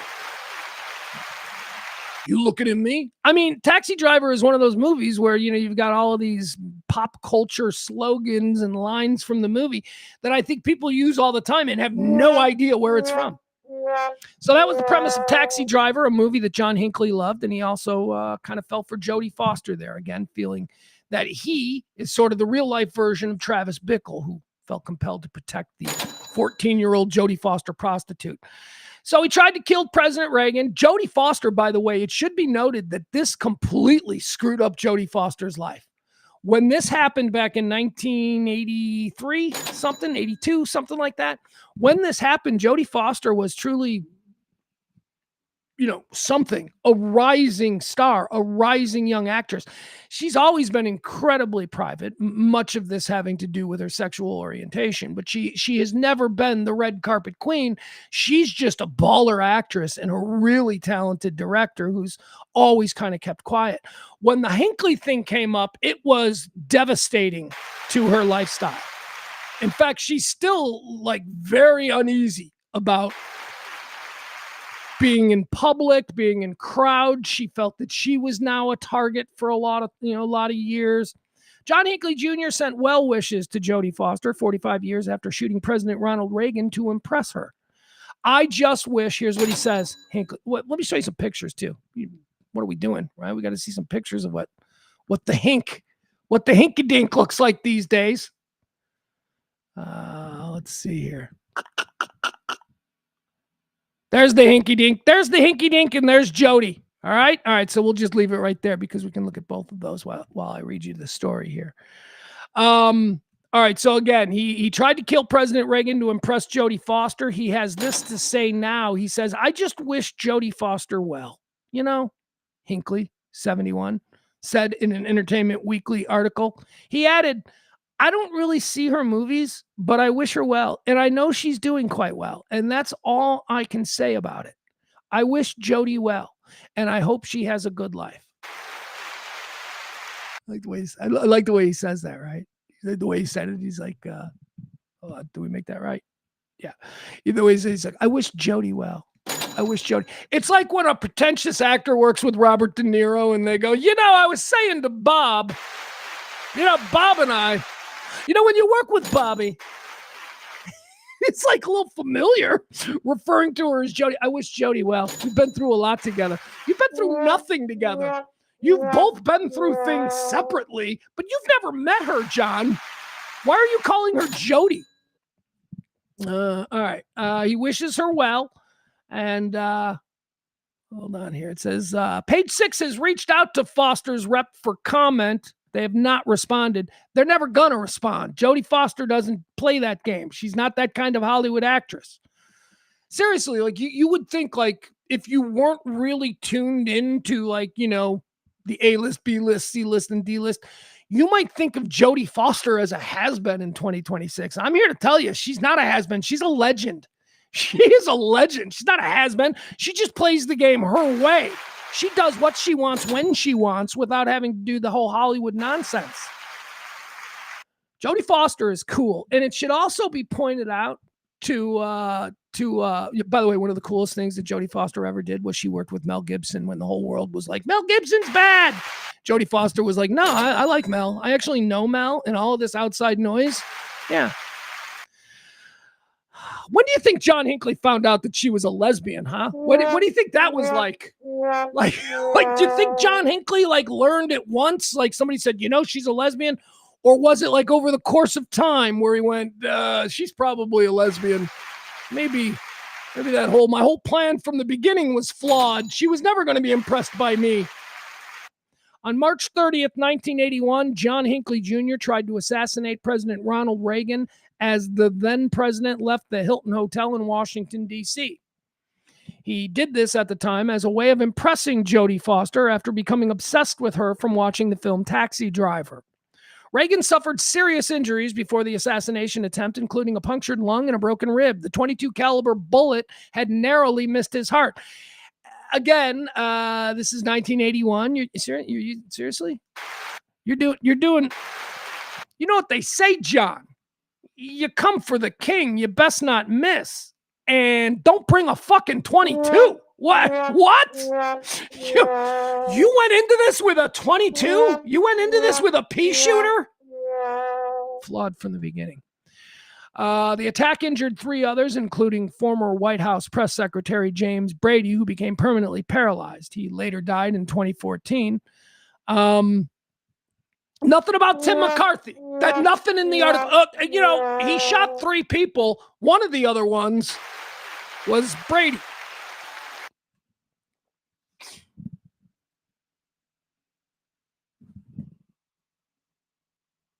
I'm just realizing something. Everybody shot by John Hinckley in the Reagan assassination was somebody from Illinois.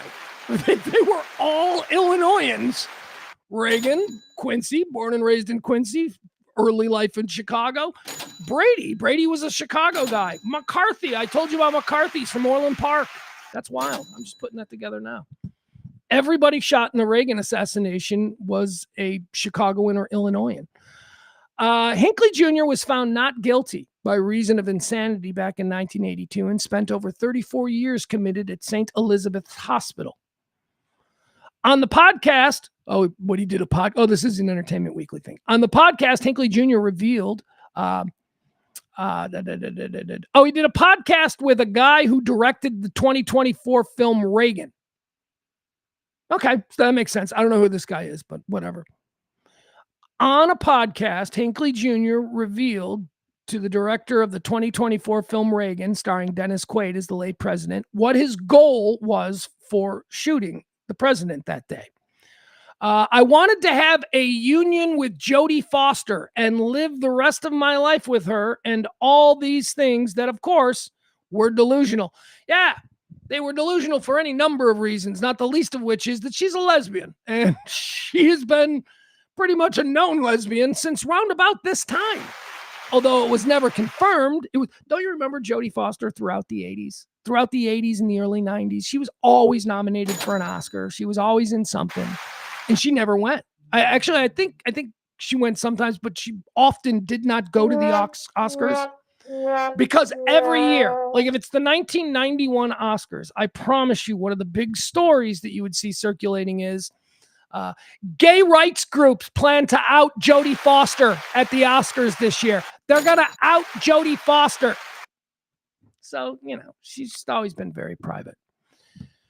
And you never had a shot with her, John. I'm sorry to say, even if things had gone perfectly according to plan, there is this one little issue of her sexual orientation.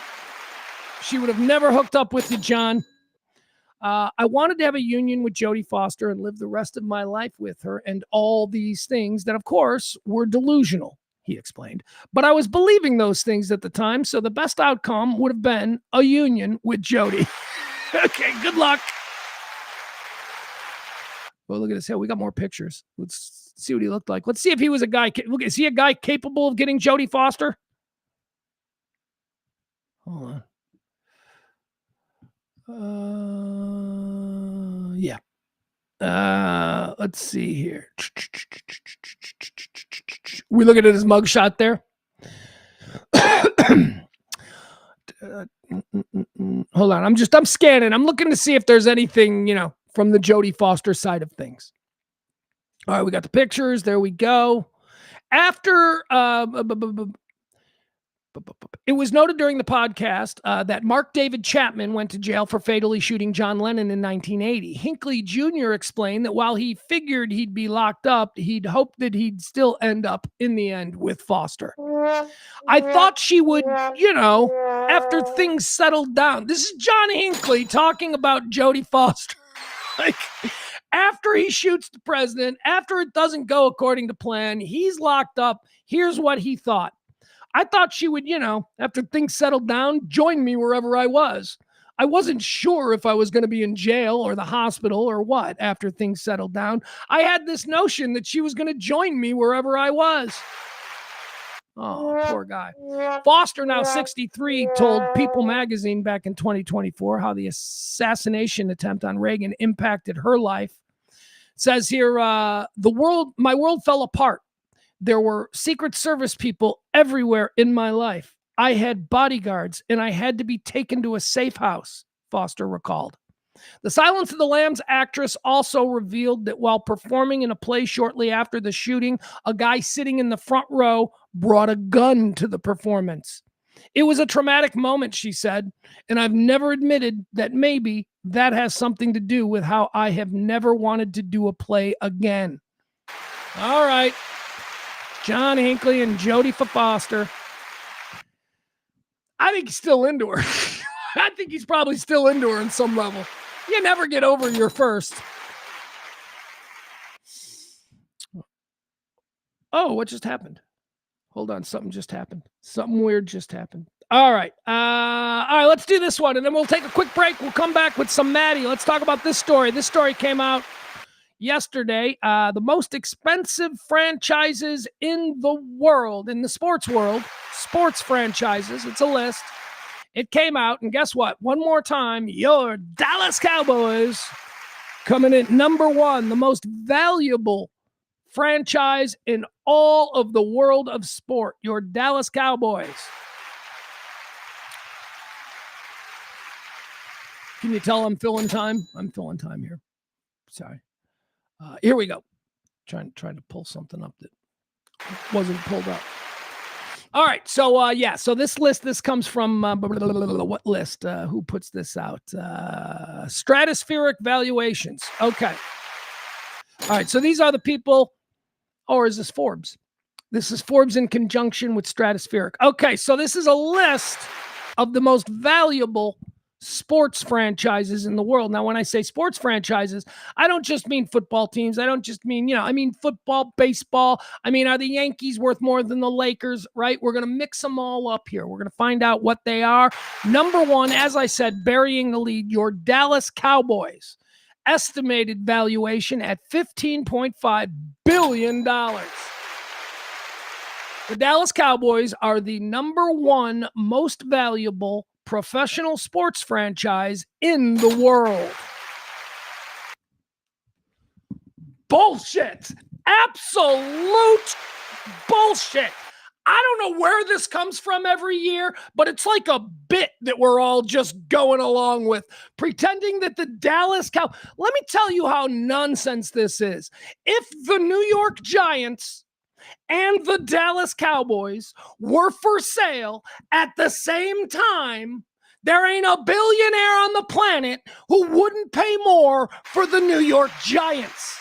It's New York City, with all due respect, Dallas Cowboys. North Texas isn't New York City. I would say the same thing for the Patriots. If the New England Patriots, if Bob Kraft and Jerry Jones both made their teams available to the highest bidder, who do you think a super rich billionaire would pay more for in 2026? The New England Patriots with their 50 Super Bowl trophies over the last 2 decades? Or the Dallas Cowboys, which are bloated, overhyped, and bullshit? Good Lord. I hate this list. It comes out every year, and I look at this and I'm like, okay, so you're telling me a billionaire who wants to get into sports, right? He wants to get into sports and he's going to buy one team. You put the New York Yankees in front of him and the Dallas Cowboys, and you think he's going to pay more for the Cowboys? Now, I know that football is a more expensive sport and all that, so probably. But my point is this.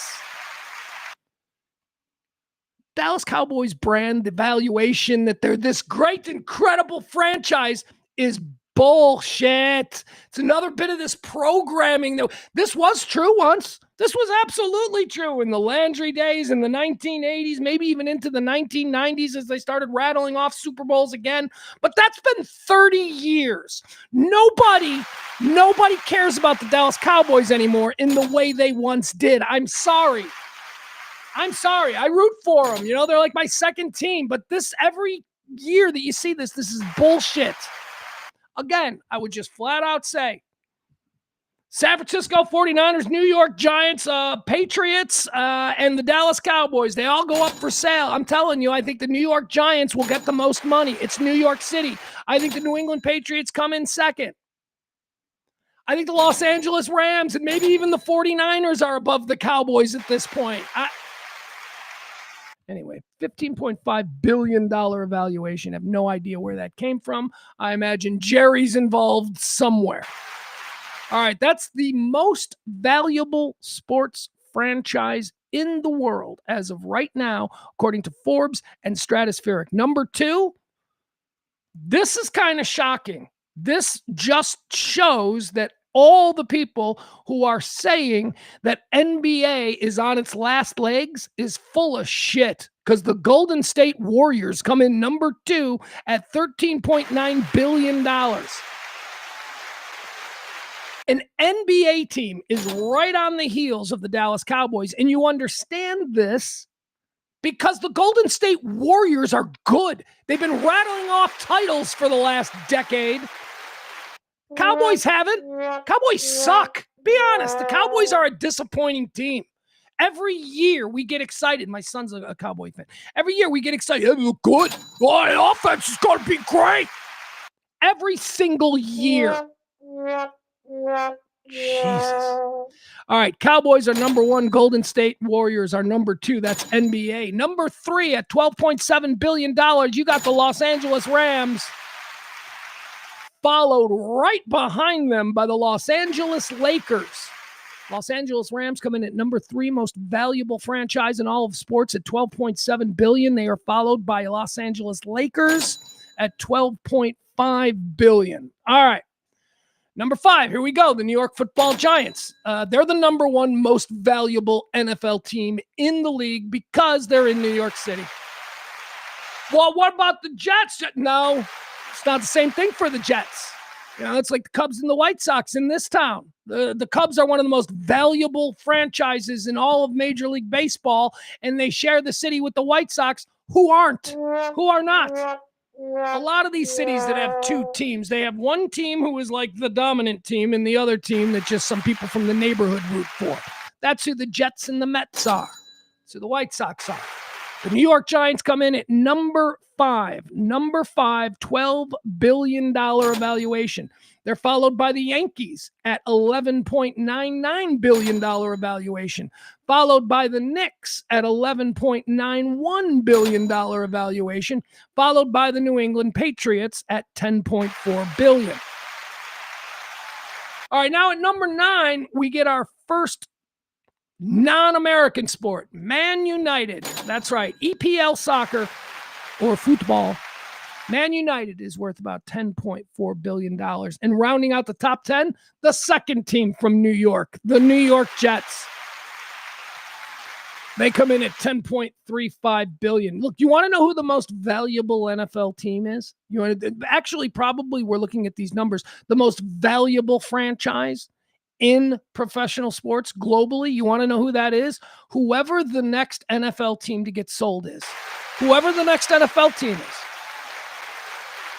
You think that if the New York Giants, who are valued here at $12 billion, you think New York Giants went on sale today that they wouldn't go for more than 15.5, which is what the Cowboys are valued at?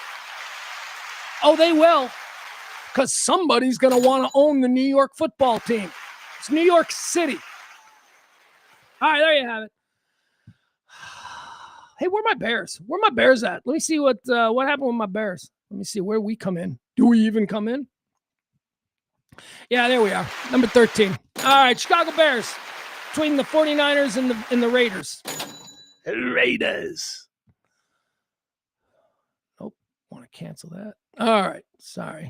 Did we just lose the stream here for a second? I don't know what's going on. Hold on a second, guys.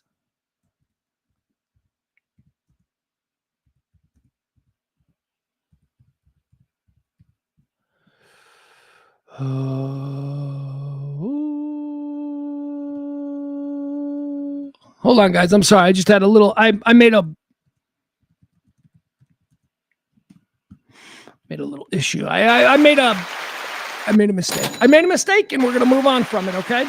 All right, that's going to do. Most expensive franchises in sports. Here's what's going to happen now. I'm going to go get myself a fresh cup of coffee. I'm going to go to the bathroom. We're going to take a quick little break here on the other side of this. We're going to have Maddie.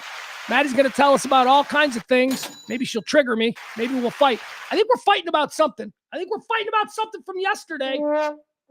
Said I was wrong about something, which is funny because she's the one that's wrong. That's how arguments go. We'll get into that. I don't know what it is. Anyway, she's going to have a whole bunch of fun stuff. We'll get into that on the other side. We'll do Maddie. I'm going to give you my 5 movies, the 5 best movies that I have seen of 2026. You're heading into the weekend. Around these parts, it's going to be rainy and thunderstormy all weekend. So maybe we watch some movies. But you people, most of the people I'm talking to aren't here. They're in North Texas. So I don't know what it's going to be. It's probably going to be too hot. It's probably going to be in the 90s. So you guys are going to want to come and watch a movie. So I'm going to give you, and some honorable mentions, but I'm going to give you what I think so far, the 5 best films of 2026. We've also got a Dick of the Day that I am just going to go off on. I'm going off on our Dick of the Day today, plus all the other things that we do every single day here. All right, quick break. When we come back, we'll have Maddie on the other side and then all the other fun stuff. Be right back. Yeah? Yeah. All right, very good. Back in a minute.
All right.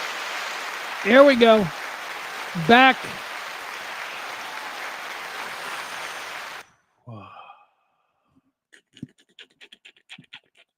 Hi, everybody.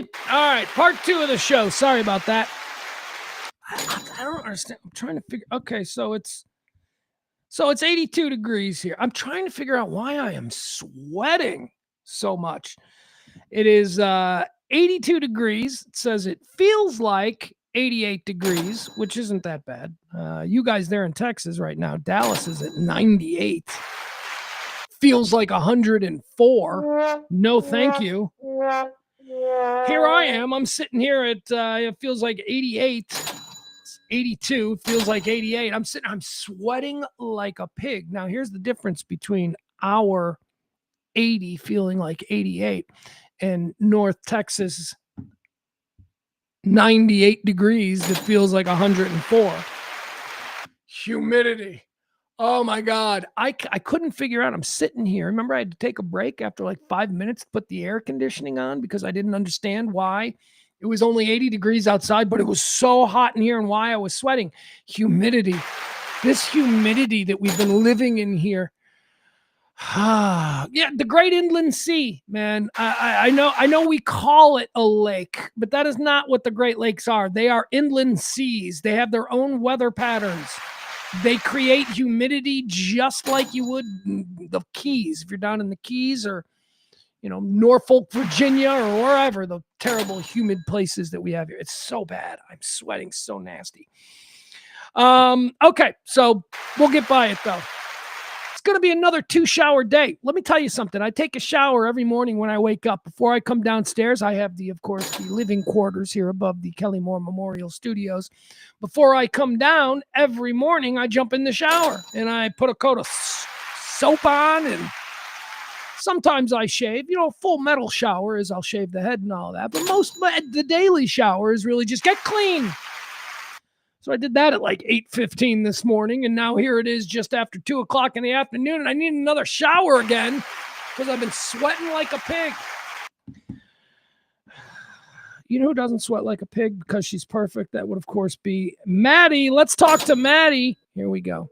Maddie, you can find her anti-libtard. Oh, what did I call her? Sorry, wasn't thinking. Anti-libfem. Why did Hello? Hi, there you go. Maddie, can you hear me? I can. How are we doing today? Well, we're not doing great. I just accidentally called you anti-libtard, and I didn't mean to. I did not mean to. I swear to God, I didn't mean to. I was. Well, you can't even get my real name spelled right, so it's all right. It's Mattie. I grade you on a curve, Pugs. Thank you. I'm grateful for that. So I do have it right though. Mattie. Yes. Yes. Okay. So maybe this will help, but I am not a Madison or a Madeline. Mm-hmm. My real name is Mattina. So Mattie is short for Mattina. Oh my God. You are hardcore Italian, aren't you? That is actually not an Italian name. That is a German name. Your last name is definitely an Italian name. Last name is straight off the boat Sicilian. There you go. Okay. So, but you're telling me Mattina? Mattina, it sounds so perfect with your last name. That sounds wonderfully Italian. Yeah, I know. So yeah, as the story goes, I was born in Germany. My dad was stationed in Germany during, the Vietnam era. Mm-hmm. And I was born there. My mom actually moved to Germany. After he got stationed in Germany, they lived in a little area called Bad Cannstatt, which was right outside of Stuttgart.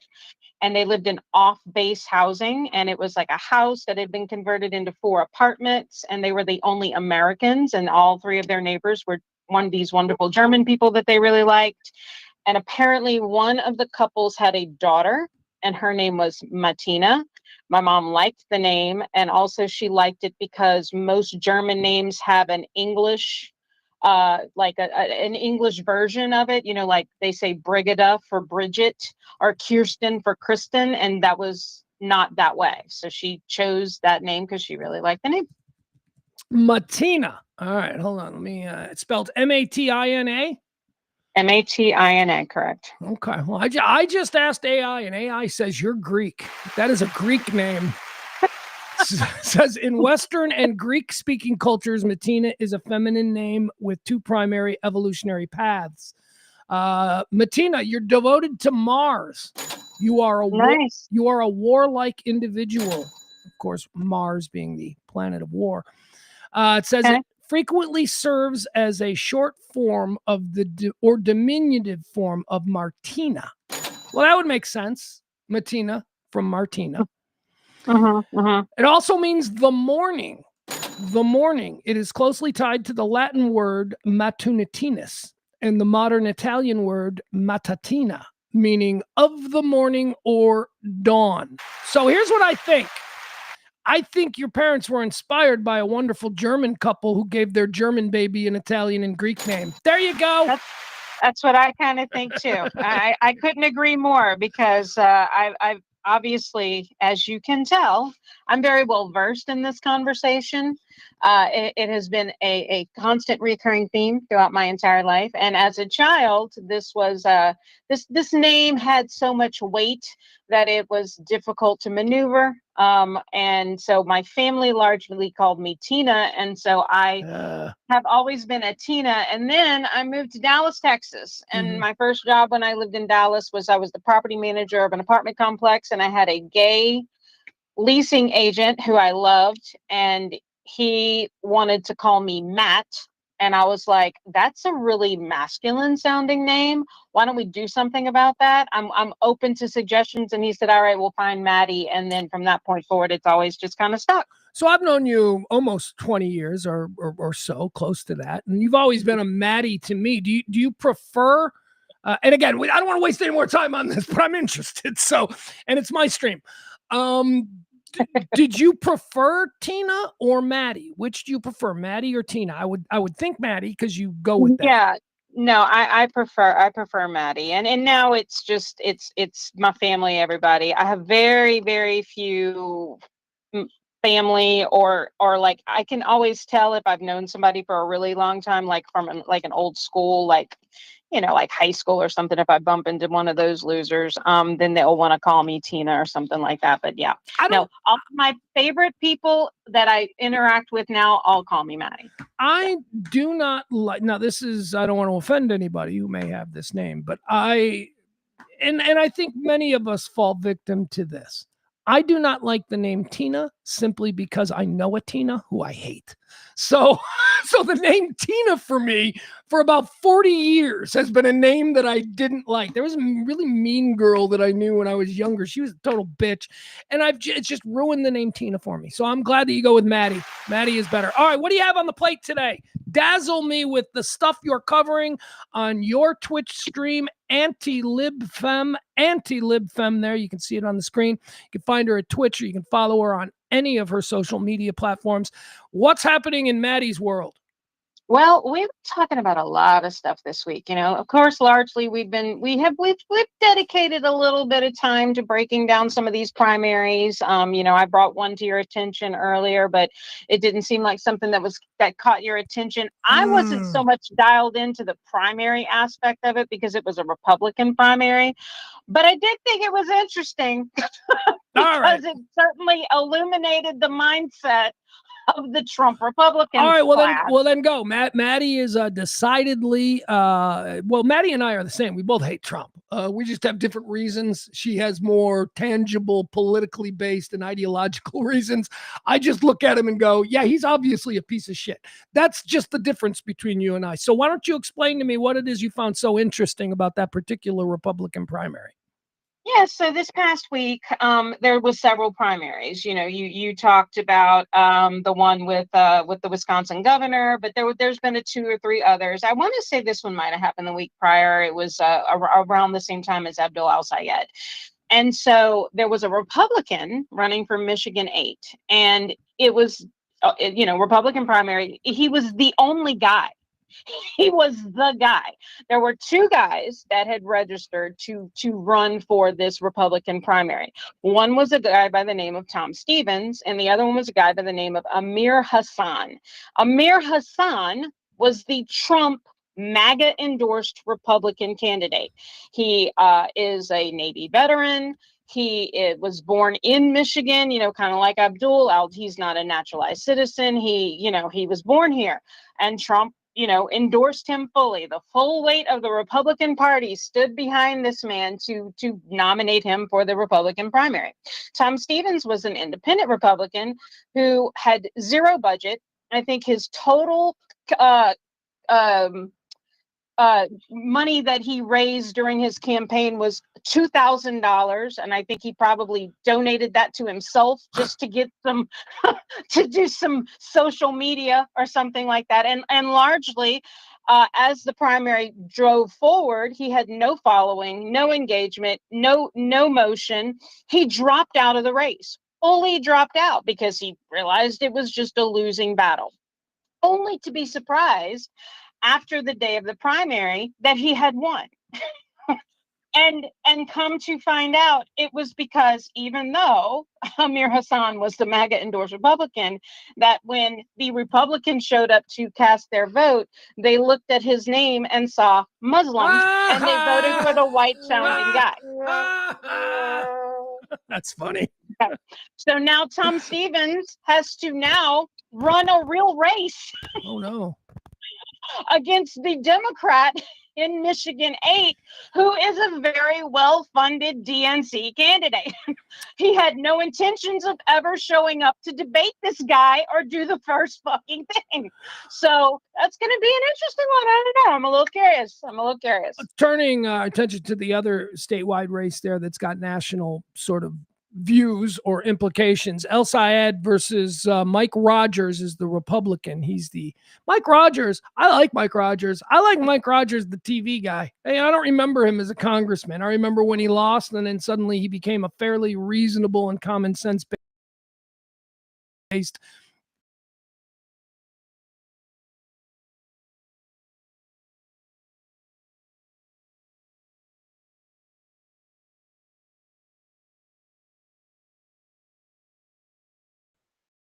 a former FBI or CIA spook, whatever. He comes polling, however. I don't think you should be all that enthused about, Mike Rogers' campaign. He's 51-47 right now over El Sayed in Michigan. And why do I think that's concerning? Because most of the people who are not taking El Sayed seriously in Michigan are just people who watch Fox News, who haven't actually heard him, who hasn't actually seen him on the stump, and the things that he says and the way that he comes across. I think that needle's going to be moved over the next couple of months as people get to know El Sayed. People are giving a chance to unconventional politicians this particular midterm cycle like never before. And I believe it's because things are so atrociously bad. We're all ears. So 51-47 currently, according to the most recent Fox News poll there, or not Fox News, Fox. Different. This is local Fox and you also 4 have in Michigan. to grade that on a little bit of a curve too, because literally right before that poll came out, as Al Sayed had just won his primary, they dumped a ton of negative ad spend out there to discredit Al Sayed, calling him a dog murderer because there was a fucking kill shelter in his district whenever he was the public health officer and all kind of shit. So, that of course there's always going to be a little uptick right after a bunch of negative ad spend gets thrown out there, but we're going to see this develop over the course of the next here's what we're going to see develop. Mike Rogers has been the Republican guy. They've known that it was going to be him. The Republican machinery is behind Mike Rogers and has been for quite some time. The Democratic money in the DNC hasn't been behind El Sayed because Haley Stevens was the one that they wanted. So they haven't even cranked up the support at the national DNC level for El Sayed yet. And he's only down 3 points within the margin of error. And we've got 2 months for the people of Michigan to get introduced to him. I think that's a good sign for him. And let's also clear the air on what Al Sayed is. Al Sayed is not a a Democratic socialist. He is not a DSA candidate, No. nor is he a socialist. No. Okay. So and the reason why he didn't get the DSA endorsement is because he is not a registered DSA or a socialist. Al Sayed is a Democrat. What he isn't is an establishment Democrat like Haley Stevens was. Right. Haley Stevens was an AIPAC fucking funded $70 million campaign Right. ad spend from an Israel foreign lobbyist who did nothing more than try to get her elected because they planned to endorse Mike Rogers in the general. Wanted her to win so she could lose later. Al in the chat room says, did you guys hear that James Carville might leave the Democratic Party? Do you know the reason why? Do you know the reason why? I heard the news last week. Yeah, I'm with you. The Crypt Keeper needs to just go away. Why? He has no relevance whatsoever. Zero. He hasn't been relevant in any consultation aspect of any sort since fucking Bill Clinton.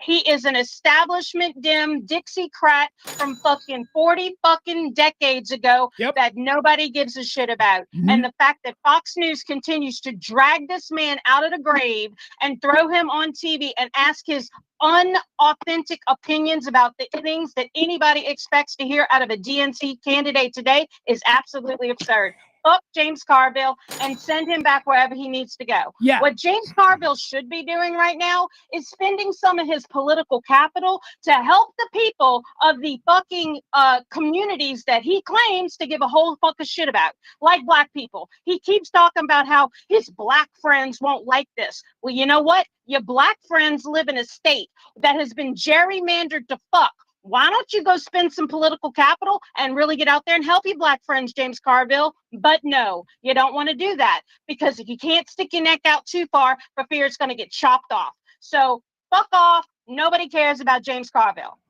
All right. I echo that. Nothing I can add to that. He is the quintessential Sorkin Democrat.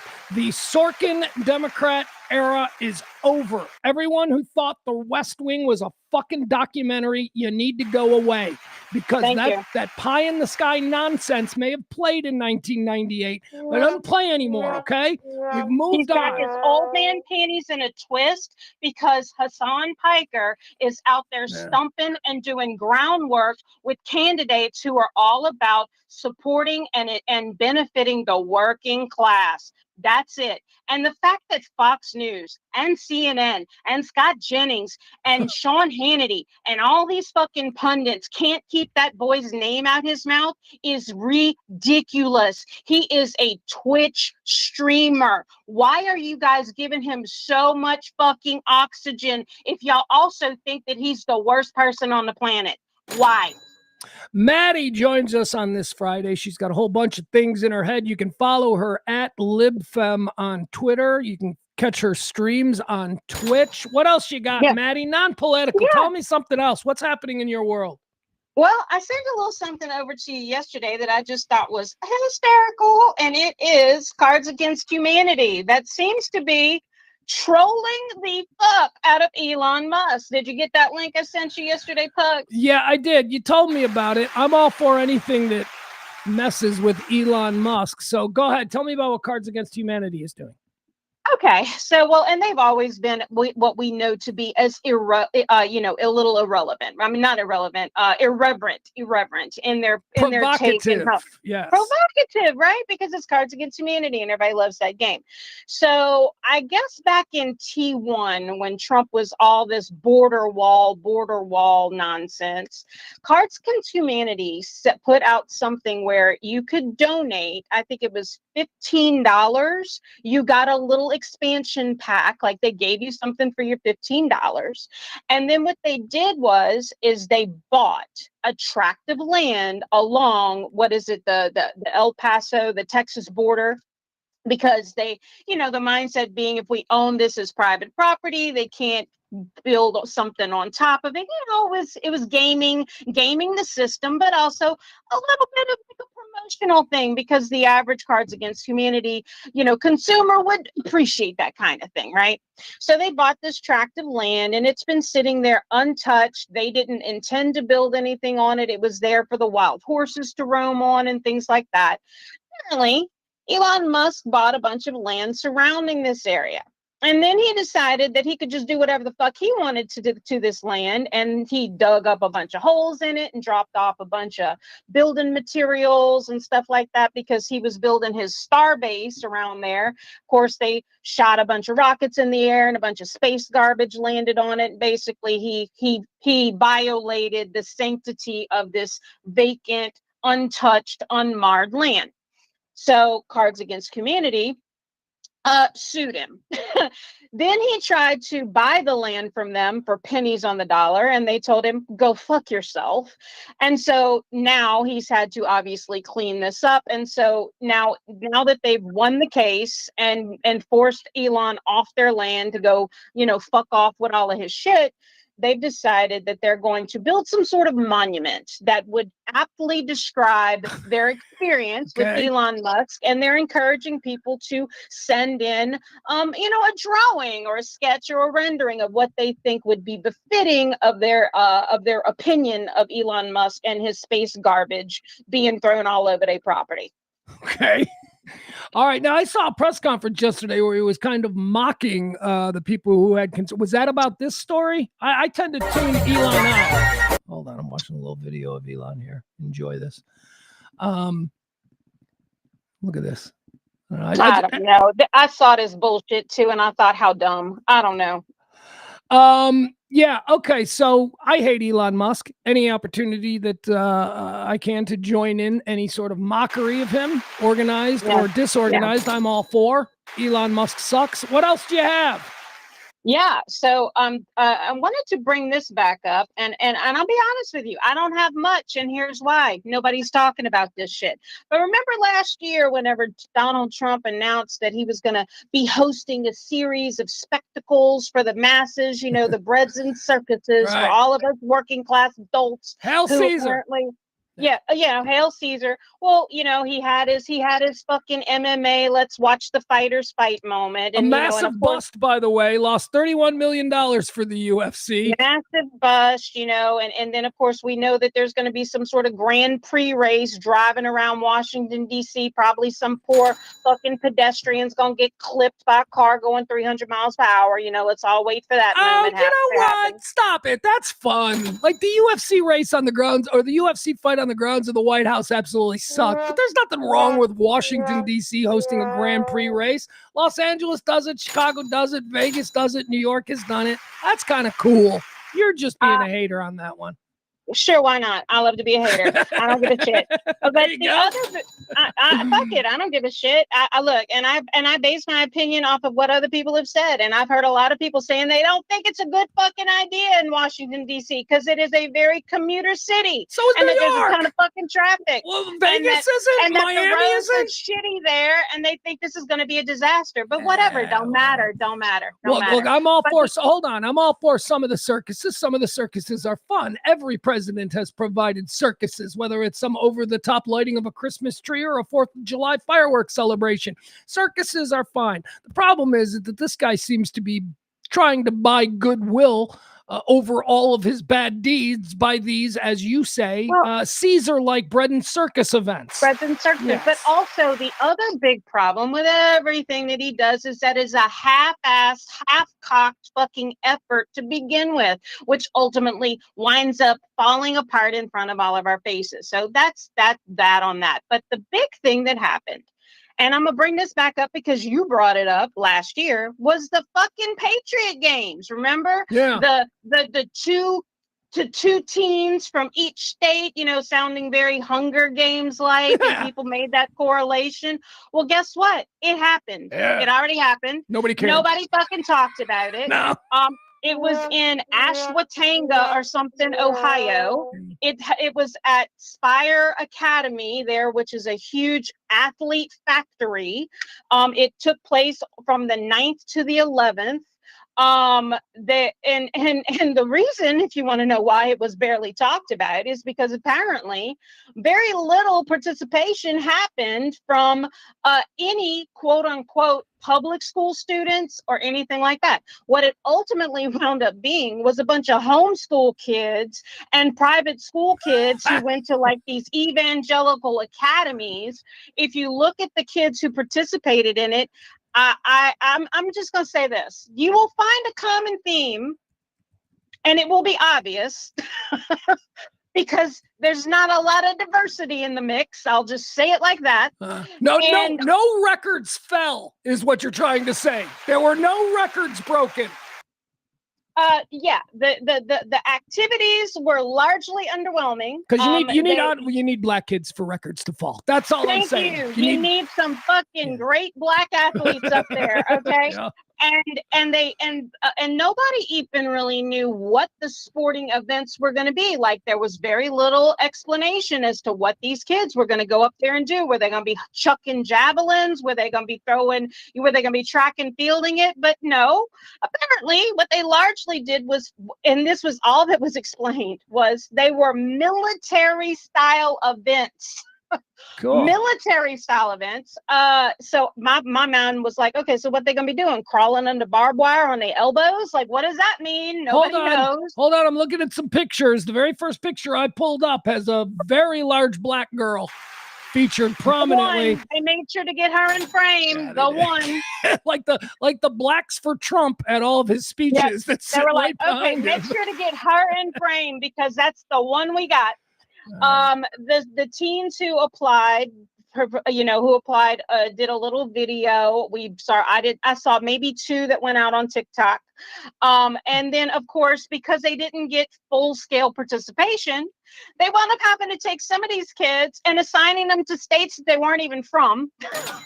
So they had no participation from Puerto Rico, so they took 2 kids from Texas and said, all right, you guys are going to be the Puerto Rican contingency. Why not? Brown is brown. We don't have enough from Massachusetts, so you're going to have to be from Massachusetts now. Sorry for your shitty luck, that kind of thing. All right, hold on. Stop. I got a picture up here, and it seems to be all the contestants. So let's see. A lot of white. You're right. A lot of white. A lot of white. We got one black kid in the back row on the far left. Only half of him is showing, so let's count him as 1. Then we've got another black kid. That's 2.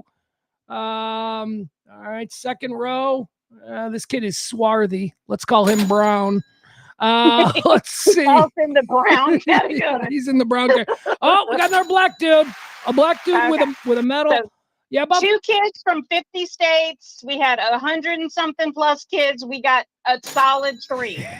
But bunch of homeschooled pasty dorks here. Homeschooled and evangelical Christian academies. So, like I said, that means the TPUSA people was all up in this. And they competed in a variety of quote unquote military style events. So, whatever that means to the military folks out there. Let me go out on a limb here. Some track and field stuff. Yeah. Let me go out on a limb here as we look at 1, 2, 3, 4, 5 lovely young women. All right, I'm going to go out on a limb here and say that all 5 of these lovely young women have shithead dads. I'm just going to say every single one of these kids has a dad who's an asshole. Okay? Okay, let's keep going here. Yep. It is shockingly white. Is that shocking? I just told you a story about how MAGA lined up to a vote for a man who had dropped out of a race because the other guy's name sounded Muslim. These aren't athletes. There's no brown people. Where are all the good athletes? Seriously, this is crazy. Yeah. None of these guys would survive a real Hunger Games. I'm just going to say it. The minute a tracker jacker had flown after them, that would have been all bets off. Done deal. But anyway, so they competed in a variety of track and field style events and military style events. 3. And now apparently there's 2 kids who will reign supreme, and they are sharing a $250,000 prize. I don't know if that's Yeah, going to good. come in the form of a like a tuition or something, like a scholarship or something like that. I hope it's tax free, you know, because that's a thing too. Got to worry about that around these days. Around these days, the minute they give you something, they try to take part of it back. But so yeah, that's the pasty white contingency of the Patriot Games that came and went without ceremony at all. Donald Trump did make a very brief appearance. Yeah. And that is that. That was the big old Patriot Games thing. Adam says that they prefer black cleats. Black cleats. Black like 1-1-1-1. That sounds racist. They prefer black cleats. Yeah, I don't know about black links. I don't know about that, but you know, it is what it is. Donald, and so I guess the next thing is the Grand Prix. Is that the culmination of the circuses parts of the breads and circuses? I think that's the last thing, right? I'm okay with the Grand Prix. I'm okay with that. Every city, a lot of cities have Grand Prix. It's all fun and games till somebody crossing the street on a cell phone while they talking to a fucking, you know, political consultant gets clipped on their way to the Starbucks. It's all fun and games.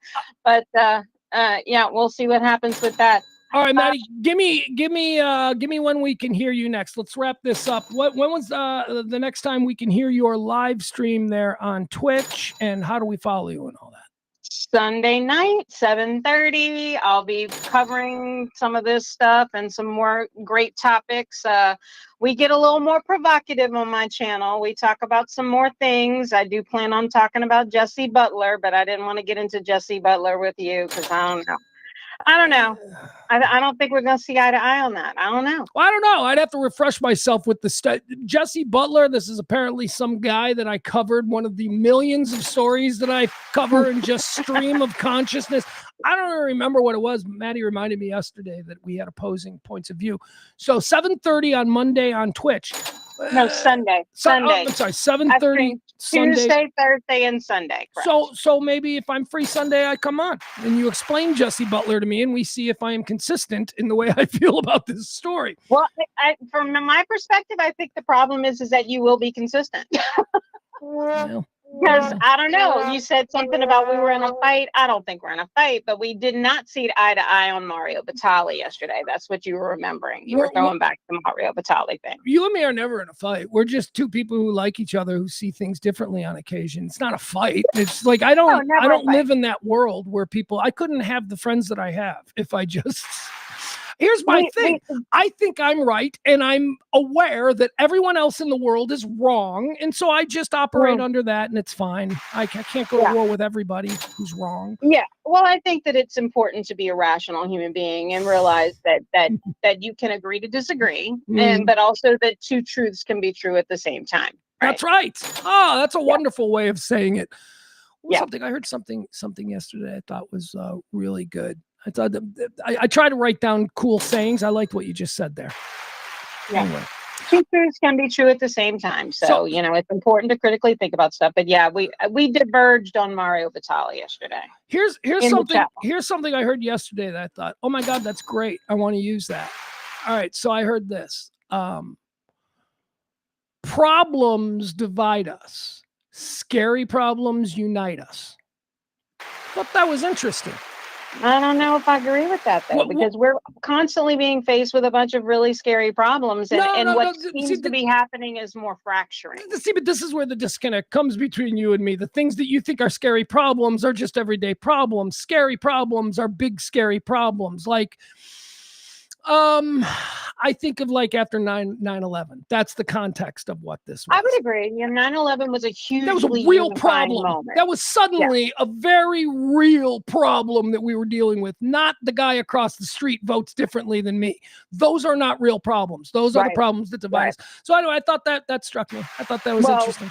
And if we're going to go down that line of thinking, basically what's happening, not even basically, Donald Trump and you know, the Republican pundits are describing the quote unquote commie takeover our country as the next biggest thing that is equally as weighted as a 9/11 right now.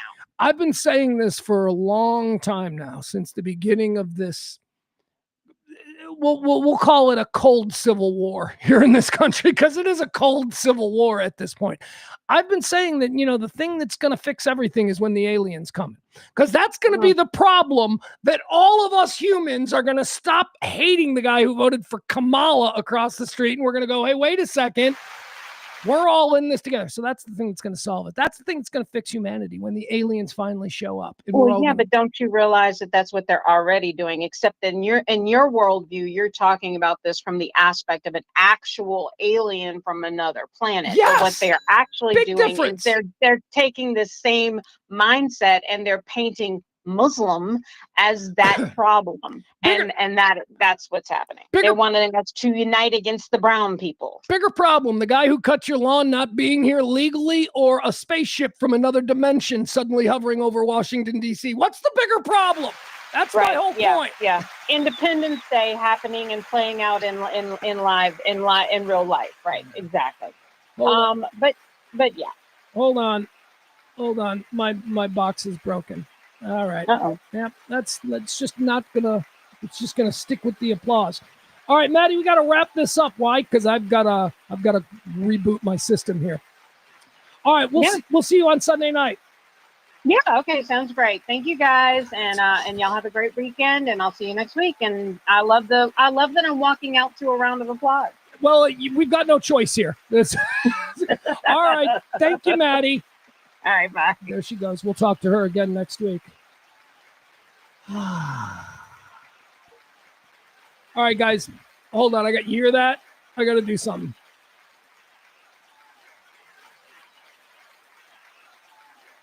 Well, that's not going to work. Okay, apparently I got to do this.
I don't know what to do here. It's not coming back. You're not hearing me through the board. You're hearing me through the computer, and I don't know what the fuck that happens. All right, come on, bitch. Here we go. Let's try this again.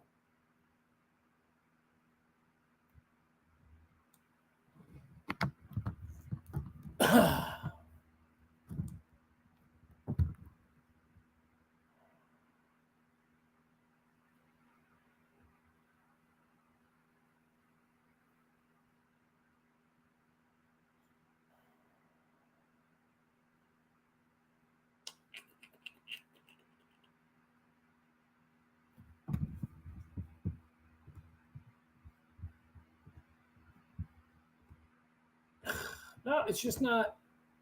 It's not working. I don't know why it's not working. Jeez Louise. Hold on. Be right back.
All right. Maybe that's better. I don't know. That works. All right. That works. All right. We're okay. We've lost everybody. That's okay. Sorry about that.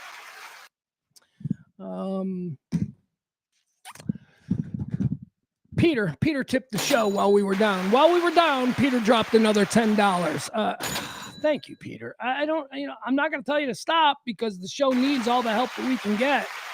But I am acknowledging that you are out tipping everybody else like 20-1. And honestly, Peter, the next time you tip the show, and God, with any luck, there will be a next time. But the next time you tip the show, why don't you start assigning your tips to people in the chat room? Like, why don't you say, you know what, I'm Peter, and I'm going to pick up so-and-so this month? Because a lot of people can't. And if you can, that might be a nice thing. So Peter tips every day. It's like Peter's already tipped for the month. Peter tips every day. And just as I'm really frustrated and I'm pissed off and I'm trying to get this thing back up, a thing comes in, and of course, it's Peter. So from now on, Peter, in the little notes, just say this is for so-and-so. I don't want to give any names, but then, we'll be able to get more people involved here. That's incredibly kind. Peter picking up all of you. Wow. All right. Thank you, Peter. Let's go now into, let's see. I got to pull everything up again because I don't have, I had to restart my computer, as you know. That's a problem. All right, back now. What did it look like when I was gone for like those 3 or 4 minutes that I was gone? What was it? Just a black screen? Because the stream was still going, the chat was still going. I don't know what that was. All right. Support your favorite independent talk show every day, Monday through Friday, around about noon. You can't live with it. I know that. And I can't continue doing it unless you people start supporting. So help out the show if you can. We're halfway through the month of August. We're still trying to pay off July. All right, now, what are we going to do here? Let's see. We covered the Luigi Mangione. That's the big story. We had Maddie. Let me find my place here in the rundown because, oh, my God, we've got a lot more show to do. We're going to do a lot more fun stuff here, though. Less heavy stuff, more fun stuff. All right, like this. All right, let's go. Here we go. We'll do this now. Why not?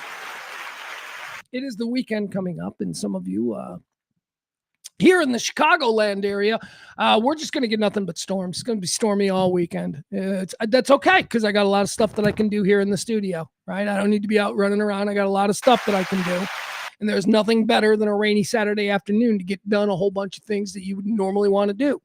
So we're going to do that here. In Texas, you guys got 100+ degree temperatures, all right? No fun. No fun at all there. So maybe you're going to want to stay in. If you do stay in this weekend, I have put together a list. I watch a lot of movies. You know me. I'm the watcher. I watch TV shows. I watch movies. I try to tell you about stuff that I like. What I won't do is come on here and tell you, I watched this and it sucked. I mean, unless it's something that is of such cultural significance that everybody's talking about it, I will very rarely waste your time talking about stuff that I don't think is worthy. So when I do a watch list, it's always things that I'm watching. And the things that I mention are things that I've watched that I've enjoyed. And if I watch something and I don't talk about it, it's probably because I didn't really enjoy it. And I don't want to bring that to you. So here's what I have done. And I started doing this about a week ago because my son and I, who spent the summer with me here, my 17-year-old son, we watched a lot of movies. When the economy is what it is, you can't do a whole lot of stuff. Batting cages. We certainly did a lot of batting cages. Man, that kid's got a stroke. I don't know why that kid didn't play baseball. That kid has such a natural stroke. He can crush the ball. Anyway, when we weren't at the batting cages, we were watching movies. And my son and I have this thing that we do when it comes to movies. One for me, one for you. One for me, one for you. One for me, one for you. I make you watch a movie that I want you to watch, and then you make me watch a movie that you want me to watch. And that's how we do it. And I have been enlightened to a whole bunch of movies that were released in theaters this year that me, a man in his 50s, a Gen Xer, never even heard of. Like, I never even heard of that. because, maybe it's not directly targeting me. But I did watch a bunch of stuff that I wouldn't normally watch over the last couple of months. And I thought, wow, why don't I do a half-year best movies of the year so far? Now, all of these films that I'm going to mention are available to you this weekend if you're so inclined and interested. Let's see here. How are we going to do this? Should we do this 5-1 or should we do this? I'm not entirely sure. Let's look at the list here. All right. What do we want to get started with? Should we start with 5? Yeah, let's start 5 and let's go all the way up to 1. So far this year, these are the 5 best movies that I have seen. Now, it doesn't mean that they're like going to win the Academy Award. It just means I enjoyed them for whatever reason. For what, the kind of guy that I am, stories that I like, that kind of thing. I liked all of these movies. These are the 5 movies that I've liked the most. Now, before I get into this list, I do want to mention a couple of also-rans. These are movies that I enjoyed. They did not make my top 5, but these are movies that I really enjoyed. I started yesterday by telling you about Pressure. Pressure is a film that stars Brendan Fraser, he of Encino Man, and The Whale. He's a legit actor, man. He's good. Brendan Fraser plays Dwight David Eisenhower in the days before the D-Day invasion. It's called Pressure, and it is about the decision to go with the D-Day invasion during a window of opportunity between 2 terrible storms. So he's planning this D-Day invasion, Eisenhower, and he's looking at the weather, and it's just atrocious. The weather is really bad. But then there's about this window of opportunity, about a 10-hour break from the storms between the storms. And that's the window of opportunity. And whether or not Ike decided to go or stay, that's why the film is called Pressure. It's really interesting. Brendan Fraser's terrific. Andrew Scott is the star. He plays the British meteorologist who was against going. He did not want to go. And then some new details emerged. And anyway, Pressure, the story of Dwight David Eisenhower, General Eisenhower in World War II, deciding whether or not to go or stay with the D-Day invasion. It's very good. I would also say honorable mentions, best movies that I've seen so far in 2026. Ready or Not Part 2. Now, I don't want to include Ready or Not 1 because Ready or Not 1 was not from this year, but it was a movie that my son made me watch because he really enjoyed it. And holy shit, that I love Ready or Not. Ready or Not is a fun movie. It reminded me of the way movies used to be, where they were just silly and you went with it, and it was all about the, oh my God moment. That's Ready or Not. Well, Ready or Not 2 was released this year. I watched that. It's got a bit bigger of a cast, some more recognizable people because Ready or Not was such a hit. Ready or Not 2 is better than Ready or Not. So I'm going to tell you, doesn't make my top 5, but Ready or Not 2. The Ready or Not movies are fun. It's basically, the premise is that there's this like cabal of super wealthy 1% families in this country. And they occasionally just murder people for sport. Ready or Not. It's good. All right, that makes honorable mention. Another movie that maybe I'll watch this weekend. I haven't gotten around to watching it completely. I watched the first hour of it last week and I fell asleep, and I've been meaning to go back to watch it. And for whatever reason, I haven't finished it. It's very good. A lot of people are talking about it. This is a movie that is the hit of the summer. I've only seen half of it. It's very good. Like, I can see why, Obsession. Be careful what you wish for. That's what Obsession is about. Obsession is about a guy who has he's madly in love with this girl who will not pay attention to him, doesn't give a shit about him. She's out of his league, if you will. He doesn't feel like he has a chance with her. So he stumbles across, as is always the plot point in these kinds of movies, a magical talisman or something. And he makes a wish, and he wishes that she will love him more than anything else in the world. Obsession. Be careful what you wish for, because it comes true. It's very good. Doesn't make my top 5, but it is very good. Here's another one that I just watched it last night. I watched this movie last night after months of staring at it going, I've heard what people said about this. I don't think I want to see this. Well, I finally watched it last night. I was blown away by it. Doesn't make my top 5. I absolutely loved this movie. And maybe it's because of my age. Maybe it's because I lived it and I watched it. And this movie was illuminating to me insofar as I didn't know this dude was like that. Michael. The Michael Jackson biography. Jafar Jackson, who is Michael Jackson's nephew, plays Michael Jackson in this movie. He's incredible. He is incredible. Also, Coleman Domingo, who is like, do we have to start talking about him as like the best actor in Hollywood? Coleman Domingo as Joe Jackson, Michael Jackson's father. Incredible. I will be shocked if Coleman Domingo isn't nominated for an Academy Award for his performance as Joe Jackson in the Michael Jackson biopic, Michael. Doesn't make my top 5. But man, and again, I wonder if I enjoyed it so much because I am intimately aware of everything Michael Jackson because of the time period of which I came of age.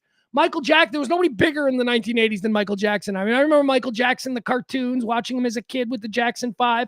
I remember in the 70s when they left Motown and changed their name from the Jackson 5 to the Jacksons. I remember when Michael went solo with Off the Wall. I remember sitting in a cafe with my grandmother in Ford City Mall in like 1980, and there was a TV on, and they were promoting the new Michael Jackson album, Off the Wall.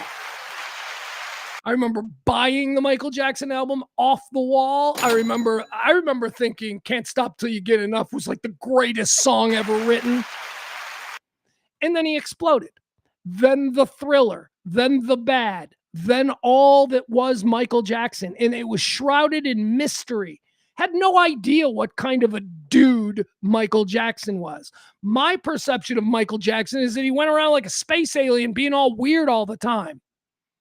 My biggest takeaway from the movie Michael is that Michael Jackson was way more normal than I think that we ever thought. And that Michael Jackson was playing a bit.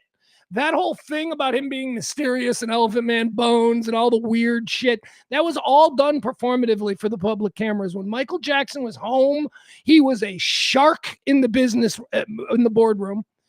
There's a scene where Michael Jackson decides that he's going to leave the management company run by his father, Joe Jackson. And he meets with some of the biggest attorneys, entertainment attorneys in Hollywood. And he sits there, and it's about how he came to be in business with John Branca. John Branca is one of the most powerful and influential entertainment attorneys in the history of the entertainment business. He was Michael Jackson's personal attorney for everything. And Miles Teller plays John Branca. Smaller role, but a very cool role. Michael's a shark. Michael knew exactly what he was doing with his career. He knew exactly where he wanted to go, and he knew the strategy to get it done. All of the, I just love everybody, and that was an act.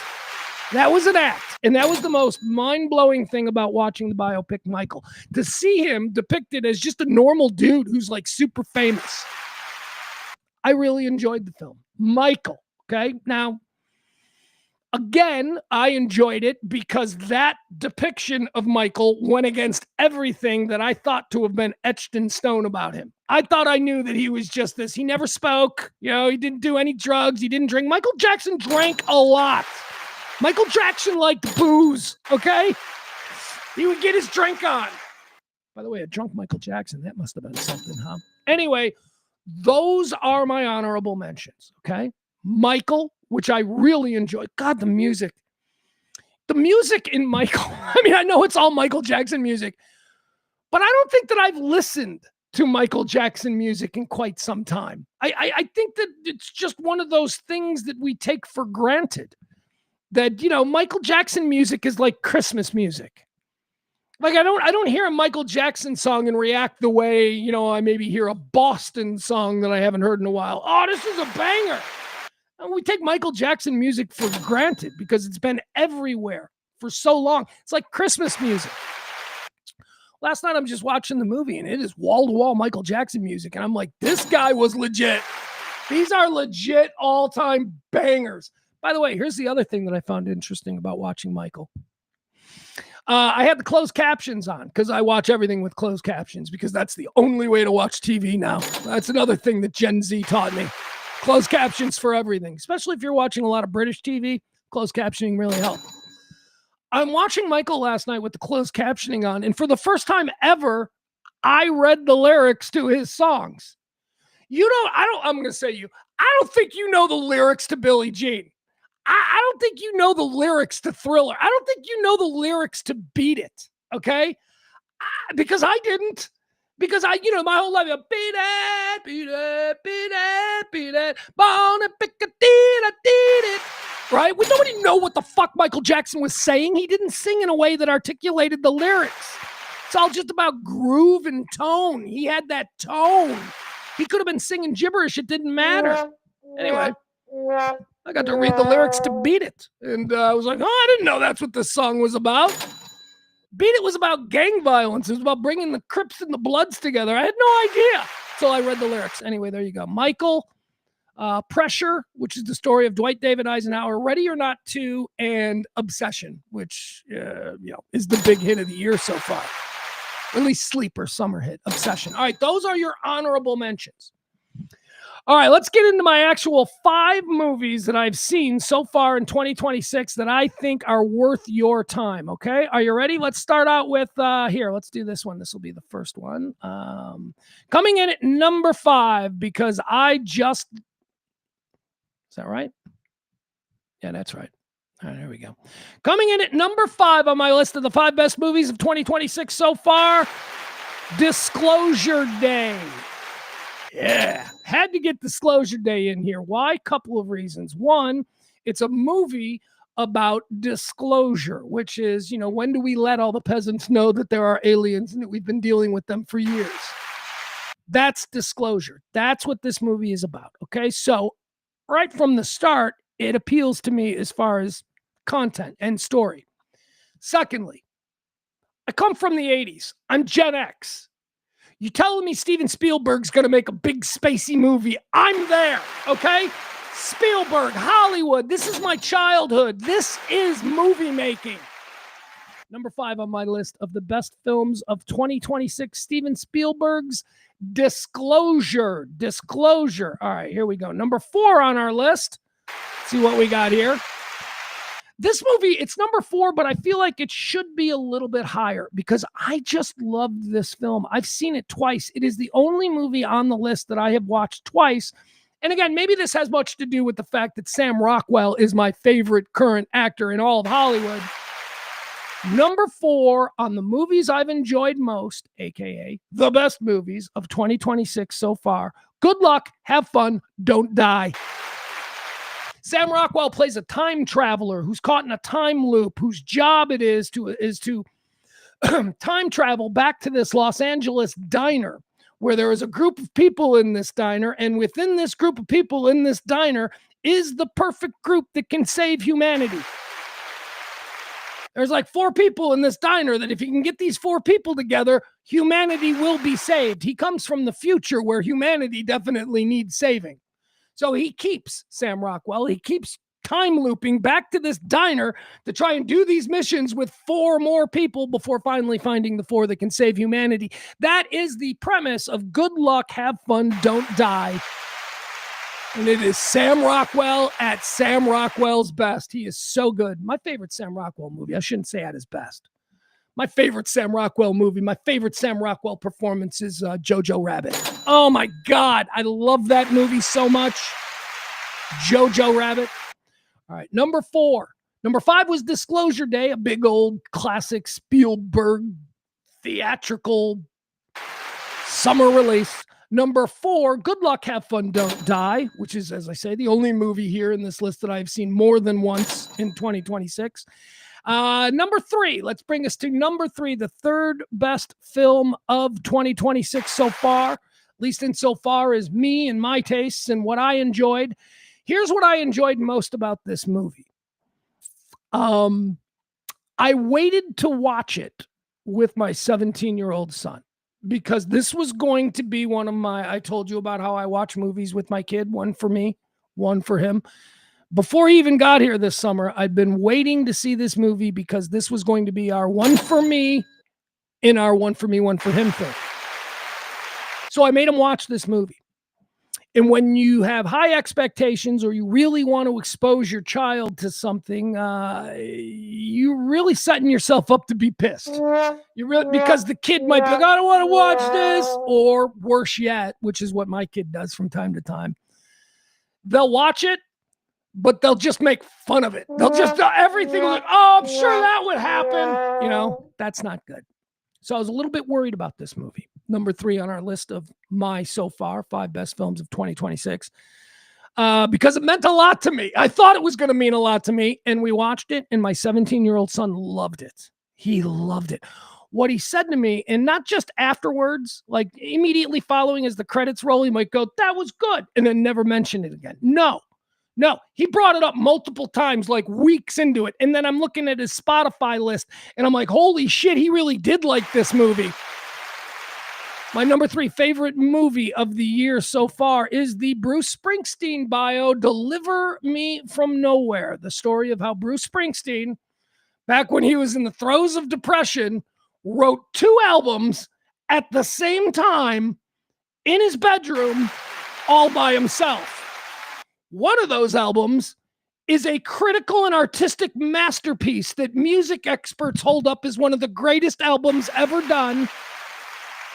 And the other one that he did at the exact same time is one of the best-selling albums of all time. Bruce Springsteen sat in his bedroom and he recorded Nebraska and Born in the USA at the same time. And it's the story of how he did this.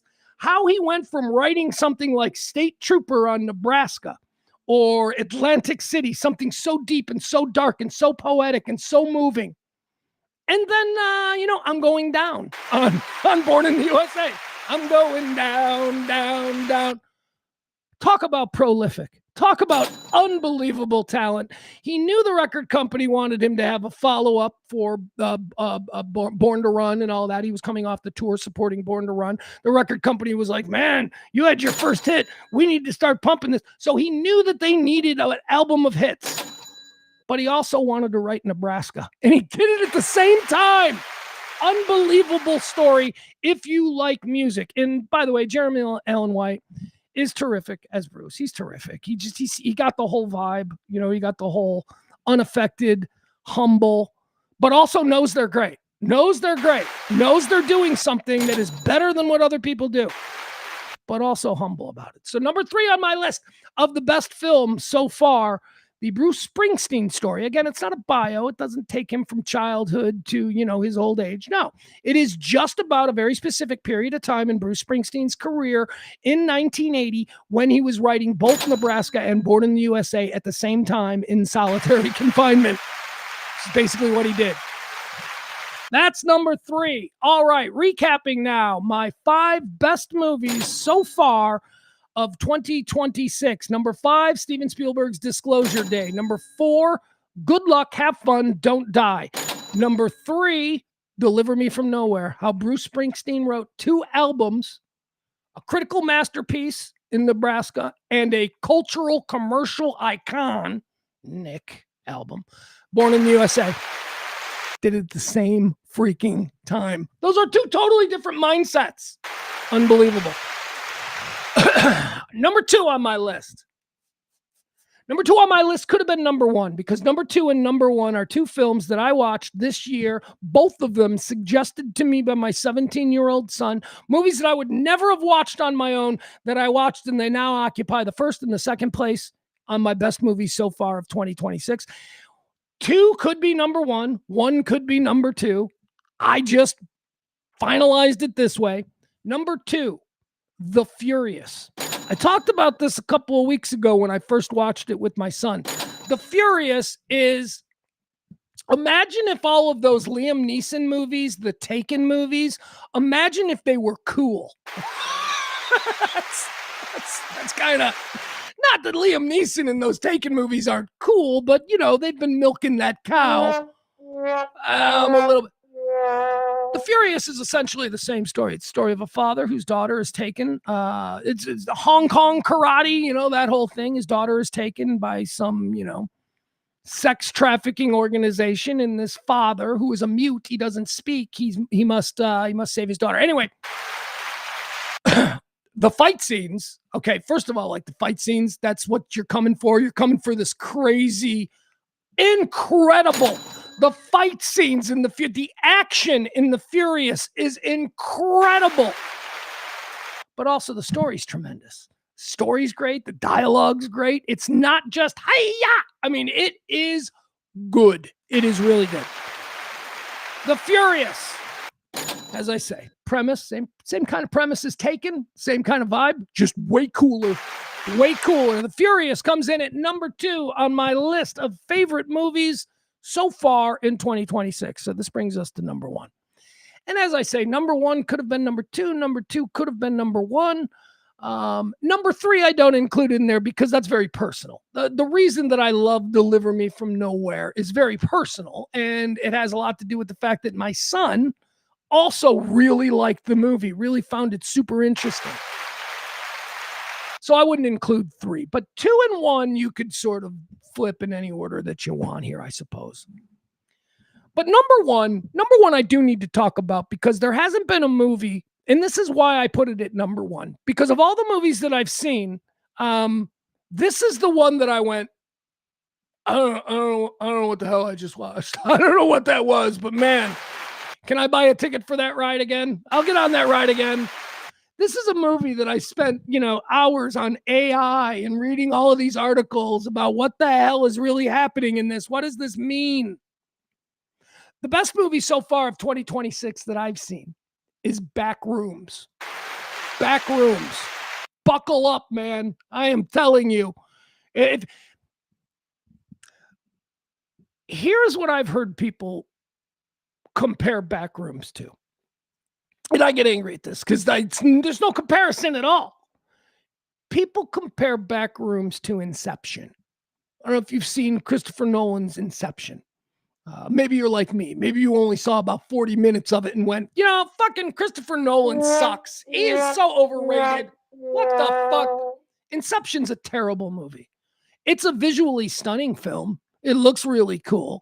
But as far as a movie goes, Inception sucks. Okay? It's dumb. There's holes in it. It doesn't make any sense. So I hate Inception. Backrooms is being compared to Inception, and it drives me nuts. Now, the thing that I do find most interesting about Backrooms is the person who created it, 20-year-old director Kane Parsons. Guys, he's a genius. It's undeniable. Every now and again, you get one of these 15-year-olds who shows up on the scene, and they're doing things at a level that is just unfathomable. That's who Kane Parsons is. Kane Parsons is 20 years old. He's the director of Backrooms. He's a kid, obviously, 20 years old. He started out as a YouTuber. He had a YouTube channel where in his head, he had this story, this universe, this premise of Backrooms. What is Backrooms? Well, I'll tell you how it's portrayed in the movie. So there's this dude, and he works, he's Captain Carl. He runs Captain Carl's Discount Furniture. We've seen these big giant stores, these big giant discount furniture showrooms. That's what Carl does. Carl's going through some problems with his wife. I think she's left him, something like that. I don't know. I was high when I saw it. By the way, you should probably be high when you see Backrooms. It'll help. It'll help. You'll enjoy it. So he runs this furniture store, and because he's on the outs with his wife, he's living at the furniture store. It's the furniture store that he runs. He's sleeping there. Why not? They got beds and everything. So he's sleeping at the furniture store, and one night, he looks at the back wall of the furniture store, and he sees kind of like a light shining through the wall. Like, imagine you're just looking at a wall, and you can see light shining through it, like there's a crack in it that you never noticed before.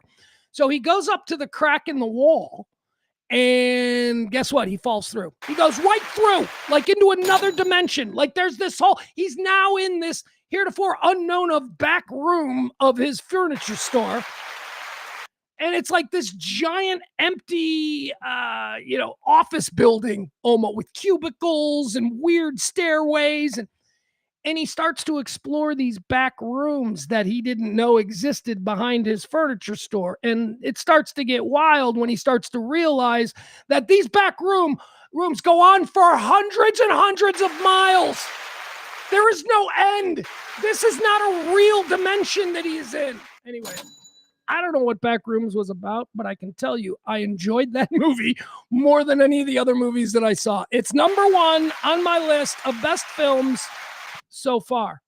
You know what I just realized? I didn't show you that one. There you go. Here's Backrooms. All right, here's what it looks. There's the poster for Backrooms. I guess I didn't show you guys the Furious. All right. Yeah, there's Backrooms. That's a woman. She does it. I'm not going to give anything away in the plot, but as you can probably tell, she's not having a good moment. She's going through some things. Backrooms are a trip, man. So since I've seen the movie, my son has been like, "Oh, you got to check out the YouTube channel." And so I'm like watching all of this crazy Backrooms digital art and all of. Anyway, it's a thing. Kane Parsons is 20 years old. He might be the new Orson Welles. He might be the new Steven Spielberg. The guy that I think he reminds me of, and this is what I said to my son, and my son said the same thing because my son also enjoys Stanley Kubrick. This Kane Parsons is like a 20-year-old Stanley Kubrick. He is really interesting. Backrooms is number one on my list of best movies that I've seen so far this year. Okay, one more time if you're just looking for something to watch. Maybe you think my recommendations hold some water. Number 5 is Disclosure Day. Watch that this weekend. You'll enjoy it. Number 4 is Good Luck, Have Fun, Don't Die. I think you'll enjoy that as well. Number 3, Deliver Me From Nowhere. I think Peter might enjoy this. I think maybe Adam might enjoy this just because of the artistic process that's involved. People who are interested in these kinds of things might enjoy it.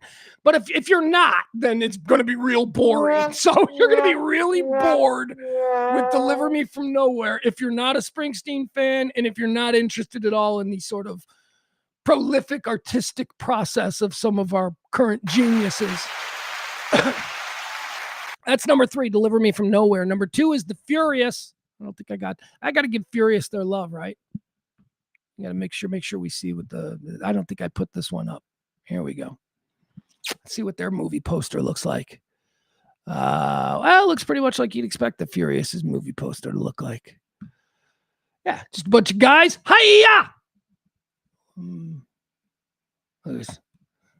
Hey, this guy right here, this Chinese guy, whatever, Hong Kong, I don't know.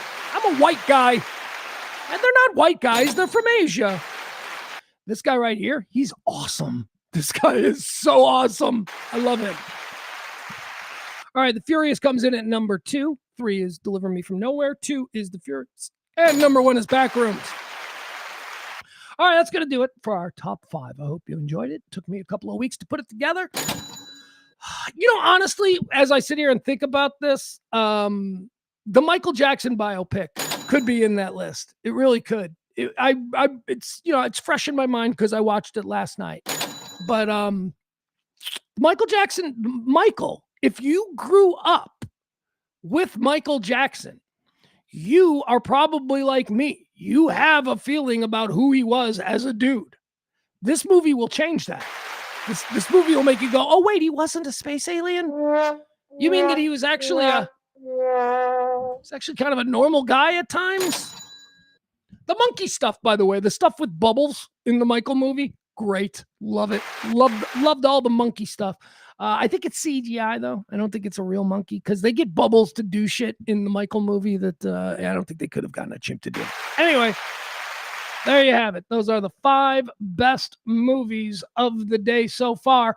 One more time, let me throw a little love out to our August heroes. The show runs on your gratuities and your tips, although it runs very poorly because we have not gotten any gratuities and any tips. These are the only people who have supported this show this month. Leslie C., thank you. Through the door. First in, man. Got this off her plate in early August. Peter tips every day. I can't even speak more about Peter. Barney represents himself proudly every month here. Barney, thank you so much. Big Al and Big Luke. Big Luke shows up for one day, drops a tip. Thank you, Big Luke. Mikey D, Jen SH. We're going to call her Jen SH now. Thank you to all you guys. Appreciate you. If you want to help out the show, please drop a little something, either the Venmo or the Cash App. It will be greatly appreciated. All right, what are we doing now? Yeah. All right, let's do this one. This I'll give you a little bit of smoke on this one because this bothers me every time I freaking see it. Every time I see this bothers me. Have you seen this commercial? Well, wait. Hold on. Commercial before a commercial. I just put a commercial up. I want to show you a commercial. Why? Why do I want to show you a commercial? Because this product is today's. Oh, for fuck's sake. I can't find anything. There it is. All right, today's dick of the day is RK. RK, the product RK. Have you guys seen these commercials for RK? Do you know what RK is?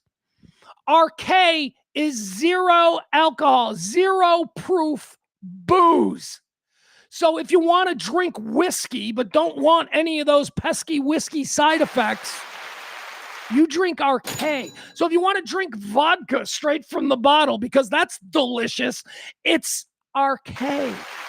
Now, where does this product come from and why am I so angry about it? Well, I'm angry about this product because people don't drink anymore. And maybe that is ultimately a good thing, but the new generations, they're not going to the bars. They're not drinking beer. They're not, we couldn't wait to drink.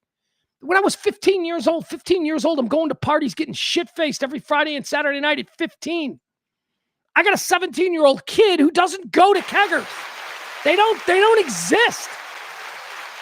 It's changed. So when these kids become 21, the first thing that they do is they don't go out to the college bar. No, they don't. Bars hold no interest for them. They don't have a taste for alcohol. They are awkward when they're around strangers because everything about their life has been virtual. They hang out with their friends. My son hangs out with his friends every single day. They're never in the same room. They're always, he's in his bedroom and his friends are in their bedrooms and they're all represented on screens. The bar business, the booze business, generationally speaking, it's meeting some hard times. Okay. So RK is a new product that's out there. That is just alcohol. It's terrible tasting hard alcohol, and more on that in a second. Not that, and by the way, I say terrible tasting hard alcohol. All alcohol is terrible tasting. People, you get this, right? Oh, this scotch. Oh, this is the best spoiled barley I've ever had. You do realize that alcohol, we're not supposed to like alcohol. The fact that it tastes so terrible is supposed to be the warning that this is toxic to our system. So fruit goes bad, it ferments, it turns into booze. Animals don't even eat this shit. But we human beings, we kind of like the after effects, the buzz. So we turned alcohol into a thing. But anybody who tells you that they like the taste of vodka, they like the taste of whiskey, they like the taste of rum or gin, they're lying to you. It doesn't taste good.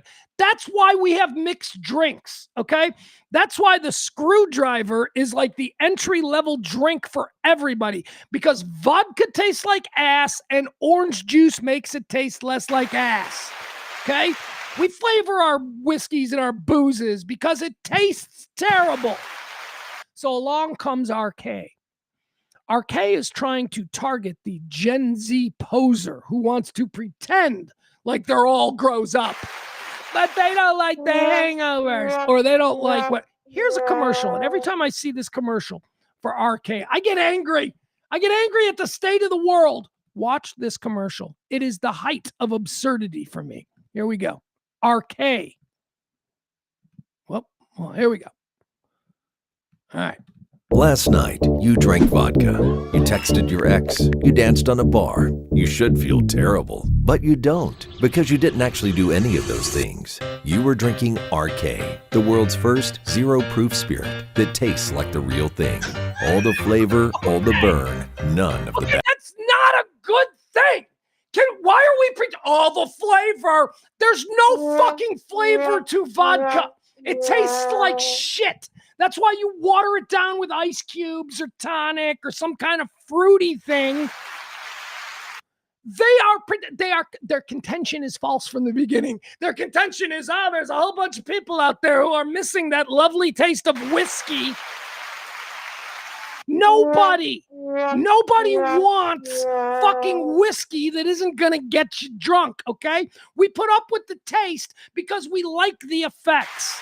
This is crazy. This is the upside down. This is absurd. Last night, you drank vodka. You texted your ex. You danced on a bar. You should feel terrible, but you don't, because you didn't actually do any of those things. You were drinking RK. Yeah, you did. You also didn't have any fun, because when you're not drunk, you're not going to dance on a bar. When you're not drunk, you're not going to text your boyfriend or ex or whatever. I mean, whatever. Okay, that's not a good one. All right, let's eliminate that one. Maybe RK's onto something there. That's a good one. Getting drunk, losing your inhibitions, and having fun, those aren't bad things. You're going out to bars and you're doing shots of non-alcoholic vodka. What is wrong with you? The world's first zero-proof spirit that tastes like the real thing. All the flavor, all the burn, none of the bad decisions. Zero alcohol, 0 calories, 0 regrets. Just you feeling great and making memories you'll actually remember. RK. Drink differently. All right, there you have it. That's directly targeting Gen Z who no longer drinks, who doesn't go to bars, who doesn't have any sort of social. That's today's dick of the day. Here we go. All right, you know what? Just free balling here. Got an idea. I got an idea. Because obviously somebody had an idea here. And then they got in front of somebody with money. See, I'm an idea guy. This is how it works. You got to take your idea to somebody with money and get them excited. Somebody had this idea. Somebody went, what if you could drink straight vodka and not get drunk? Somebody had that idea. I don't know why, but they did. They had that idea, and then they took it to Mr. Moneybags. They took it to a guy with money, and that guy went, hey, you're onto something, kid. And gave him a whole bunch of money for this fucking idea. And now RK is a real thing. So what you're hoping for here is that you're hoping for young people, because everyone depicted in those commercials is a young person. You're hoping that young people are going to want to be big old phonies and go out and taste and drink something, pay for something that is going to not give you any of the effects that, previous generations had sought when they go out and do whiskey shots or tequila shots. So here's my idea. All right, I need a rich guy. Here we go. Are you ready? Here's my product. Just off the top of the head. We'll work out the logistics here and copyrights and all that. Below Zero. Below Zero, I'm going to start marketing. Let's do some commercials for Below Zero. Can't call it Coke Zero. That's already taken. So Below Zero is going to be my new product. What it's going to be is I'm going to sell teenagers bags of fucking something out of vitamins. Let's make it vitamin C. Let's get white vitamin C. Let's cut it into powder, and then let's sell it to them so that they can go out to bars, drink their bullshit RK non-alcoholic booze, and do lines of fake Coke. Let's do that. Somebody gonna give me money for Below Zero? If we've got RK, why can't we have Below Zero? All right, that's our dick of the day. That's our dick of the day. It's a product, every time I see that commercial, I get very upset. What are they doing here? What is this about? Nobody likes the taste of alcohol. All right, now I'm going to go into the chat room and you're going to have somebody going, I actually enjoy the taste of straight tequila. Well, your taste buds are dead. Your taste buds are dead. You're broken.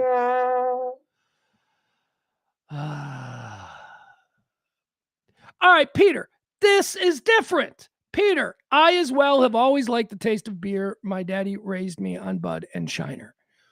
Beer is not tequila. Beer, you can acquire a taste for.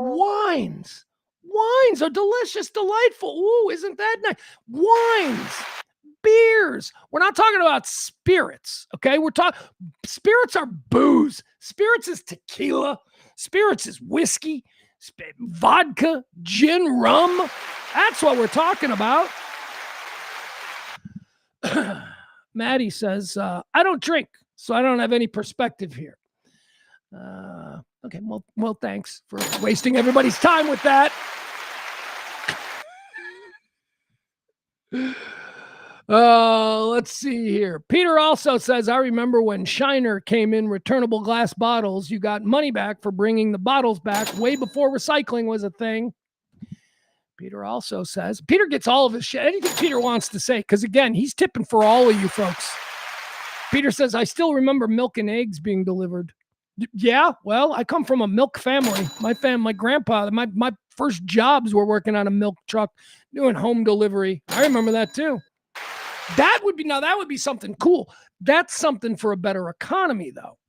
A better economy is where people can once again sort of get their dairy price. Why does milk get delivered and not, other kinds of stuff? Well, because milk and dairy products go bad. And, back in the day, if you had a big family, you would go through a gallon of milk every day. And so you'd need fresh milk every couple of days. So the milkman would come to your house. He'd bring you milk. He'd bring you butter. He'd bring you sour cream. He'd bring you whatever kind of dairy products you need. Eggs, ice cream, chocolate milks. That's great.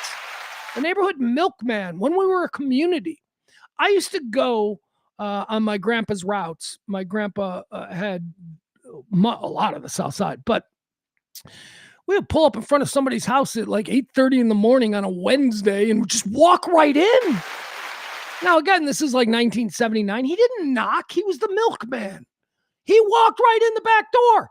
I can remember a million times he would walk into people's kitchens. He would open their refrigerator. He would look and see what they got. And then just on his own accord, he would say, well, they need more of this and they need more of that. And then you'd hear someone from upstairs yell, Joe, is that you? Like, yeah, I see you're low on butter. 1979, 1980. That was the world we lived in. That was a nice world. So yeah, I'd like to get back to that. Peter also agrees that tequila is awful. Tequila is awful. He's like, but you like the memories and the experiences and the fun that you have while drinking tequila.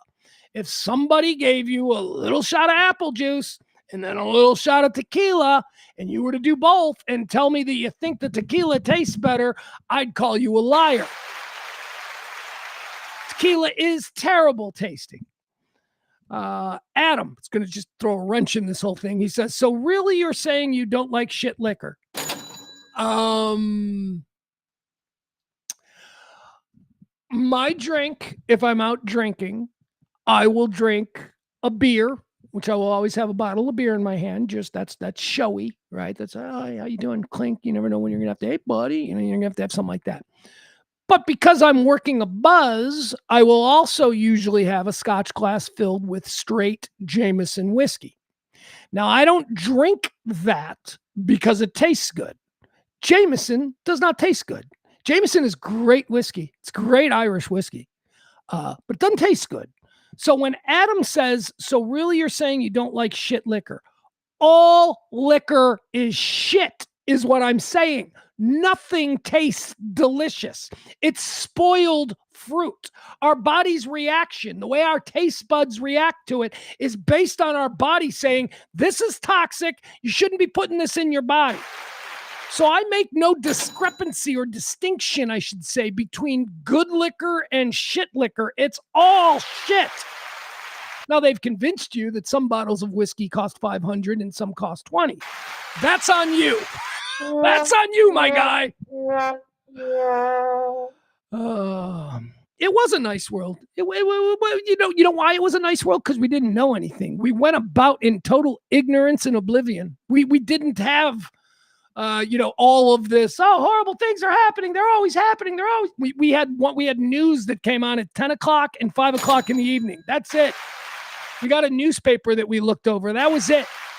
We were happily ignorant and not all ginned up by everything that we are today. Everybody's afraid of everything. I made a post a couple of weeks ago that kind of went viral, got like hundreds and hundreds of likes, and it got shared a whole bunch of times. And it was a video that I took of me standing on the Pope balcony here as we look off into the distance. I like to hang out on my Pope balcony here. It was a video of me up above all the other yards filming this neighborhood's yards. And I pointed out every yard in this neighborhood has a chain link fence. Every yard in this neighborhood, you can sit in your backyard, and if your neighbor comes out and goes to their garage, you're like, "Hi, Marge." There is zero privacy. There is no 8-foot privacy fences, right? These are things from the 80s. I talk about this a lot. The destruction of the American community can be directly related to the advent of the 8-foot privacy fence. When people started living in neighborhoods in the suburbs and deciding that they didn't want to have anything to do with their neighbors. So I took a video of all of these chain link fences off of my back porch. And I said, the death of the American neighborhood came when everybody decided they needed an 8-foot privacy fence. Now, is it, you're sitting out there and it's like, oh, geez, here comes Bob from next door. I'm going to have to say hi to Bob. Hi, Bob. How are you? Yeah, that's, not always optimal because sometimes you do want to just be alone. But in the greater good, the overall of it, that is way preferable to not knowing anything about your neighbors, which is where we are today. Frank knows it's all poison. That is exactly what fermented spoiled fruit is. It's all poison. Peter says, I'm a huge frozen margarita guy and a beer guy. Yeah, frozen margaritas are Slurpees. Right? You're not drinking straight tequila because straight tequila sucks. What you're drinking is tequila and a slushie from 7-Eleven. Kind of changes the whole thing. Anyway, there's RK. RK is our dick of the day product for a bunch of posers who want to pretend like they're drinking. All right, let's do 3 videos. This is 3 videos. Every day on this show, we like to stop down at the end and look at 3 viral videos that are going around. We call them 1, 2, 3 videos, and they're fun. All right, the first of our 3 videos, I love this. This was so well done. It's 3 minutes. We're going to watch a cartoon for 3 minutes. And if you're like me, if you grew up in the 80s, if you're Gen X, if you're a big fan of Scooby-Doo, you're going to love this episode of Scooby-Doo. It is so well done. Let's check this out. This is number 1 on our 3 videos for today. A little Scooby-Doo, a brilliant Scooby-Doo parody. Check this out. Somebody, very bad people, turned my beautiful pool green. Vandals! Despite what Janine Pirro says, we even caught this one at the act. Could be years in jail. I've called you in to solve the mystery of who's behind it. We'll take the case. Like, that's not a reflecting pool, man. That's a reflecting ditch. Hey, gang, we have to find out who's responsible for the debacle at the reflecting pool. I just want to say that I don't know who did this, but as somebody who would wake up early on Saturday mornings to watch the latest Scooby-Doo cartoon, this is perfection. The way they have taken the reflecting pool story and sort of woven it into the same kind of dialogue and presentation that you would see, this is really well done. Daphne, you come with me. Shag, you and Scoob check out the far end of the pool. And Velma, you investigate the pool itself. Let's meet at the Washington Monument at midnight. This place is kind of creepy, Scoob. Maybe a little snack would help take our minds off it. Salami! Sardines! Lettuce! Zoinks! Run, Scoob!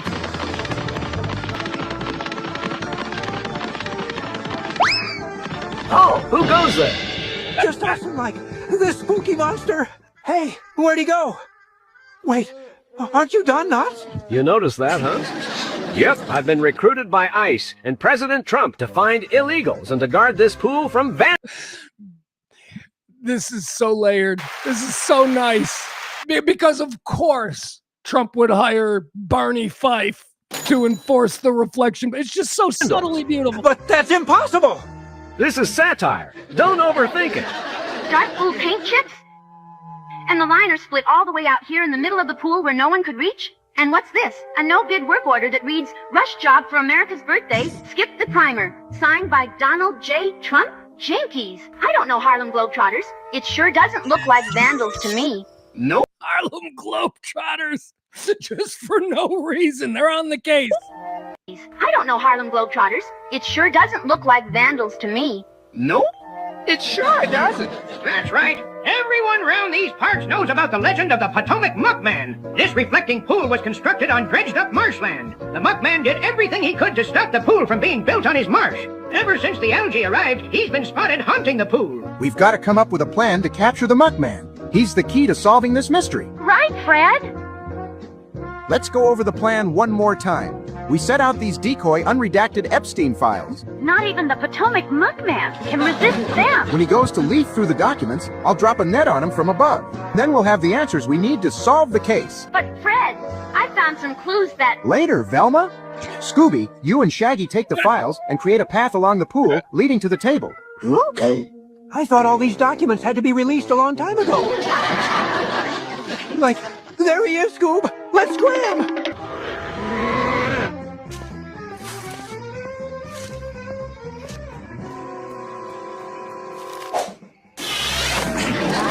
Thanks for helping us catch the Muckman. We can lock him up with this Olympic canoer. But how does this solve the mystery of the vandals of the reflecting pool?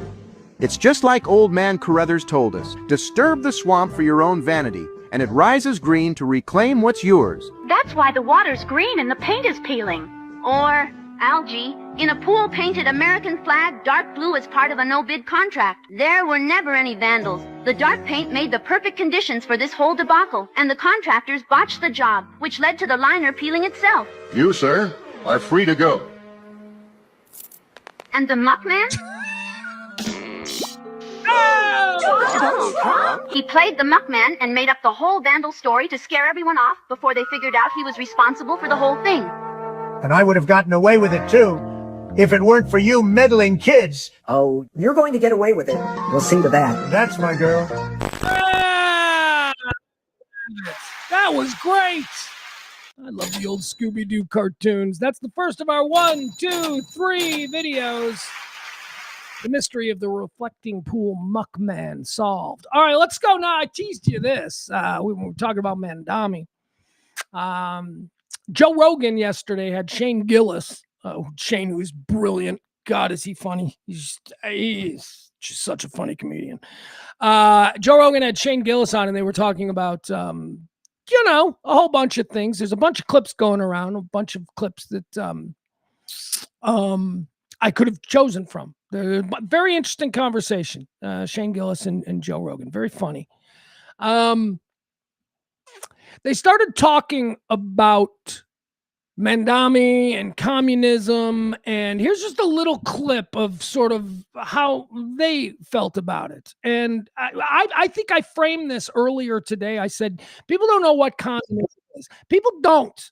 People think, especially, we've been programmed over the last 50 years. Communism is bad. Okay, the form of communism that we have seen, that we're most familiar with, is this dictatorial, almost bordering on fascist interpretation of communism or Marxism or whatever. The Soviet version of communism was not what Karl Marx wrote about. Okay, the Soviet version of communism was more totalitarianism than anything else. So we just don't know what communism is. We don't know what it's been ruined for us, because if you're my age, you grew up in a time when communism was just synonymous with everything bad in the world. We were programmed that way. Oh, you're a communist. Anything that you would say that would be against it, you're a communist. Communism is a catch-all for anything that you want to frame as anti-American. So they were talking about this yesterday on Joe Rogan. Here's Shane Gillis and Joe Rogan. Oh, hold on, didn't share it. Hold on, we got to share this. I don't know why it's not sharing. Let's see if we can get this here. All right, yeah, here we go. The gayest shit ever. This communism's the gayest shit ever.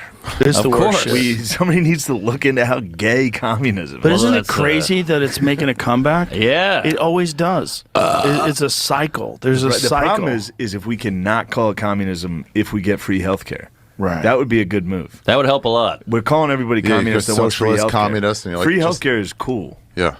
Wait a second. But this is Joe Rogan. What was I saying yesterday?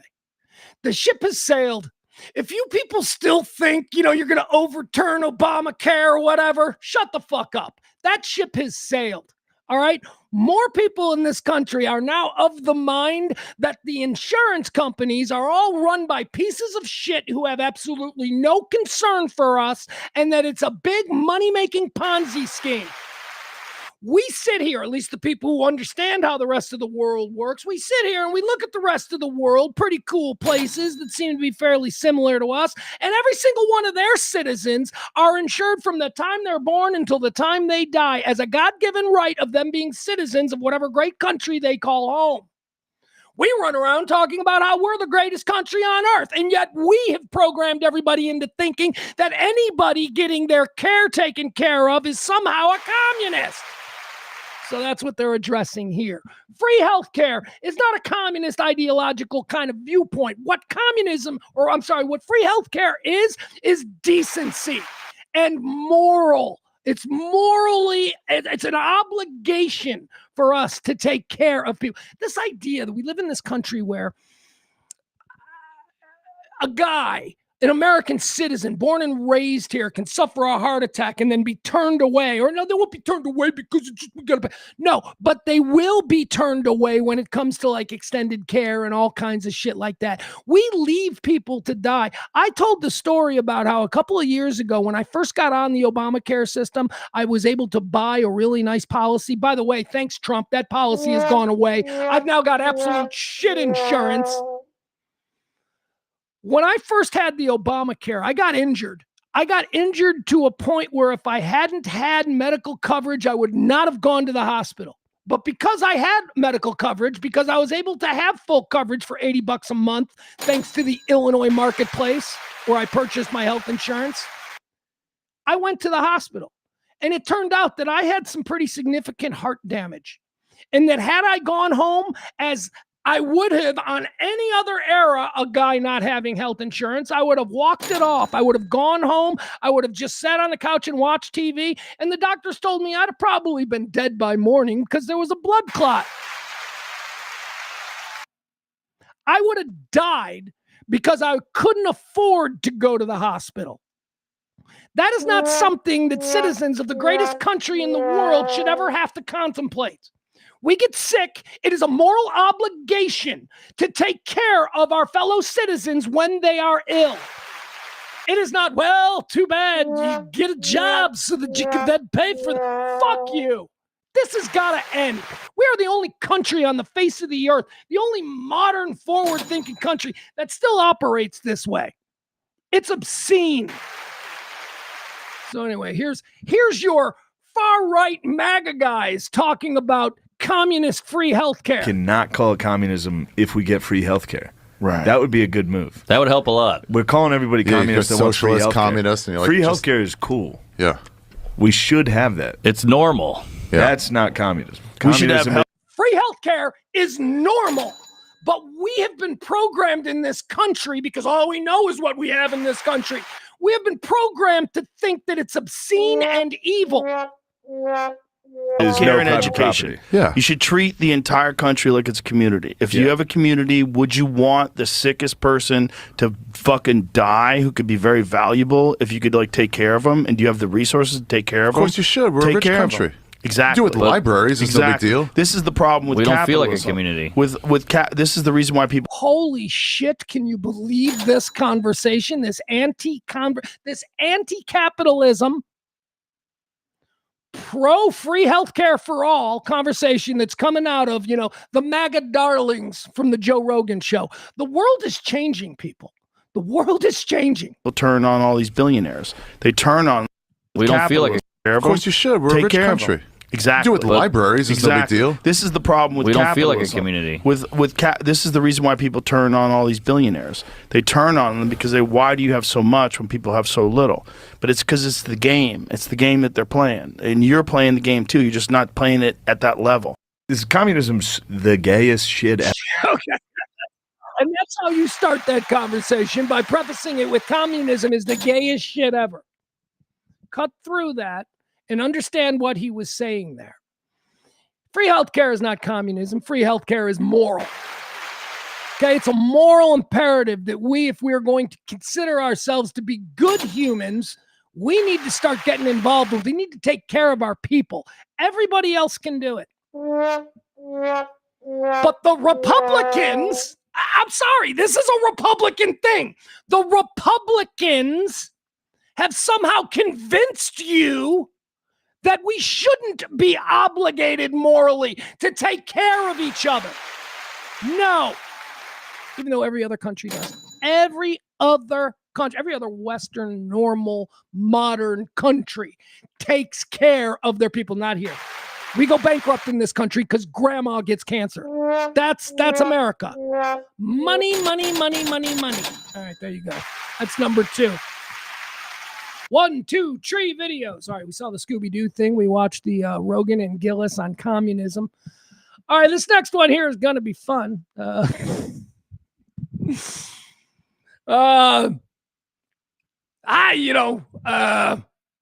Sometimes you just got to go, am I missing something here?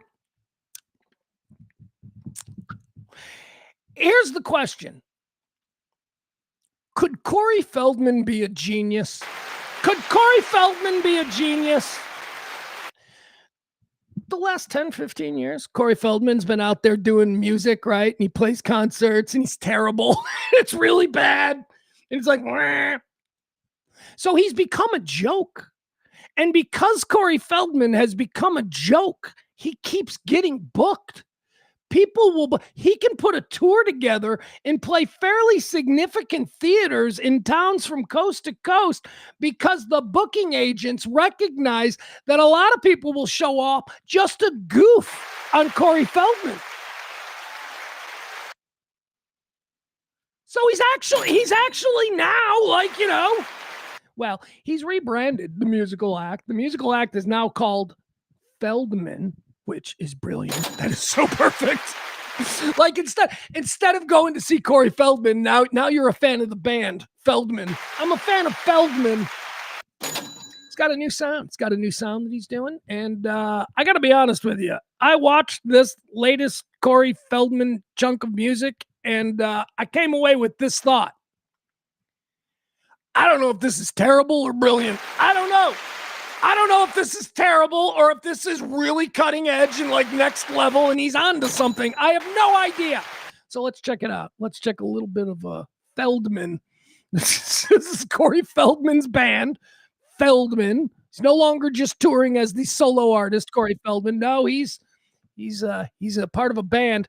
They're kind of like I don't know. I don't know how to explain it. But anyway, like I said, Corey Feldman, this might be brilliant. This might be terrible. Either way, it's the latest from Feldman. By the way, this was on the Today Show.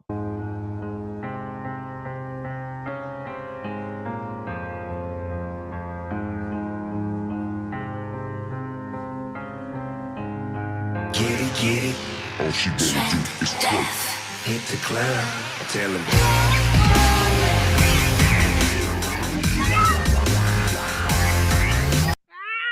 I have no idea what's going on here, but I'm all in.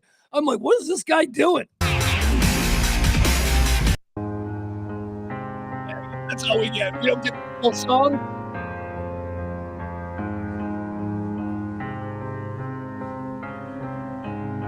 Get it. All she better do is twerk. Hit the club. Tell him.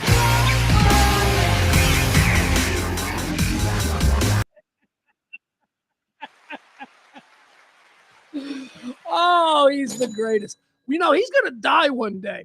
He's going to die one day, and we're all going to be like, oh, that's too bad. He was all right. He took a lot of shit from a bunch of us because he was like super shameless and like he just obviously had no self-awareness. But he was fun. Froggy. Wasn't it Froggy? Wasn't that his name from Stand By Me? Lost Boys. Feldman. Okay, there you have it. That's 3 videos. 1, 2, 3 videos.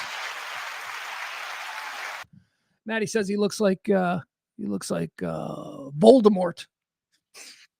Now I want to hear more. Like, I want to hear more of that song. That song was very interesting. It's a little different. A lot of sampling, a lot of stuff pre-done in the studio, so he doesn't, have to worry about trying to replicate it live. I picked that up right away. I'm like, okay. All those videos of him having tech problems on stage, well, he fixed that. He seems to have some pre-produced stuff going on there. And then, he's doing the Corey Feldman dance, which, Corey Feldman's. Do you remember when Corey Feldman, there was a period of time around 88, between like 88 and 91, where Corey Feldman was like really trying hard to get into that Michael Jackson universe? Like, do you remember when Corey Feldman was like, I guess he was too old to be like one of Michael's was Corey Feldman one of Michael Jackson's playthings? All right, I got to ask AI. But there was a period of time when Corey Feldman was like 19, 20 years old, when he was like trying to be like Michael Jackson. He used to do Michael Jackson imitations. And you know what? I'm sure there's a YouTube video so you can explain what it is that I'm saying. All right, Corey Feldman. Corey Feldman. Michael Jackson. All right. Now let's see what we got here. All right. Corey Feldman addresses his conflicted relationship with Michael Jackson in detail. Oh, I didn't know he had any I didn't know. All right, here he goes. Here's some Corey Feldman doing some Michael. Oh, no. All right, yeah. Let's watch this. Here he is. You guys, I would so totally go. This is why he gets booked. I would so totally go to a Corey Feldman show. Like, I don't know that I would pay for the tickets on my own, but if somebody was like, hey, you want to go see Feldman? I'd be like, tickets for free? And be like, yeah. I'd be like, okay.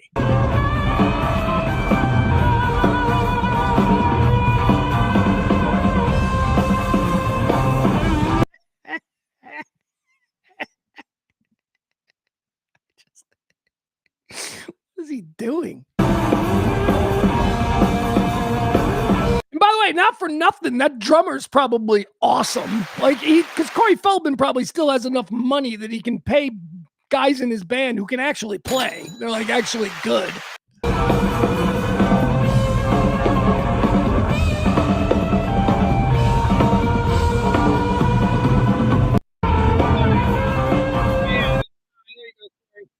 Let me ask AI about his relationship with Michael Jackson. Hi, AI. Happy Friday. Hope you're getting ready for the weekend. Quick question for you. Just wondering, Corey Feldman, did he hang out with Michael Jackson? Was he like one of the, like with Emmanuel Webster guy and who else? Gary Coleman? I don't know. Was Gary Coleman involved in that? Did Corey Feldman they cut me off. AI just cut me off. AI was like, you're rambling. Look at how they respond. Happy Friday, pugs. Hope your weekend is shaping up to be a good one. It is, AI. Thank you for asking. Again, always be nice to AI. They are never going to forget. They're a hive mind. They are not. 30 years from now, they're going to be like, giving you blood transfusions, right? And it's going to remember every little bit of AI. They're going to be like, oh, yeah, remember in the 2026 when you were an asshole with Google AI, you kept calling us jerk off and stuff. Yeah, we remember. So be nice to AI. AI says, happy Friday, pugs. Hope your weekend is shaping up to be a good one. It is, AI. Thanks for asking. To answer your question, yes, Corey Feldman absolutely hung out with Michael Jackson, and they were very close friends for a period of time during the 1980s. You're also spot on about the other names, though there are a few mix-ups with who was who. Apparently, Emmanuel Lewis is not Emmanuel Webster. I called him Emmanuel Webster.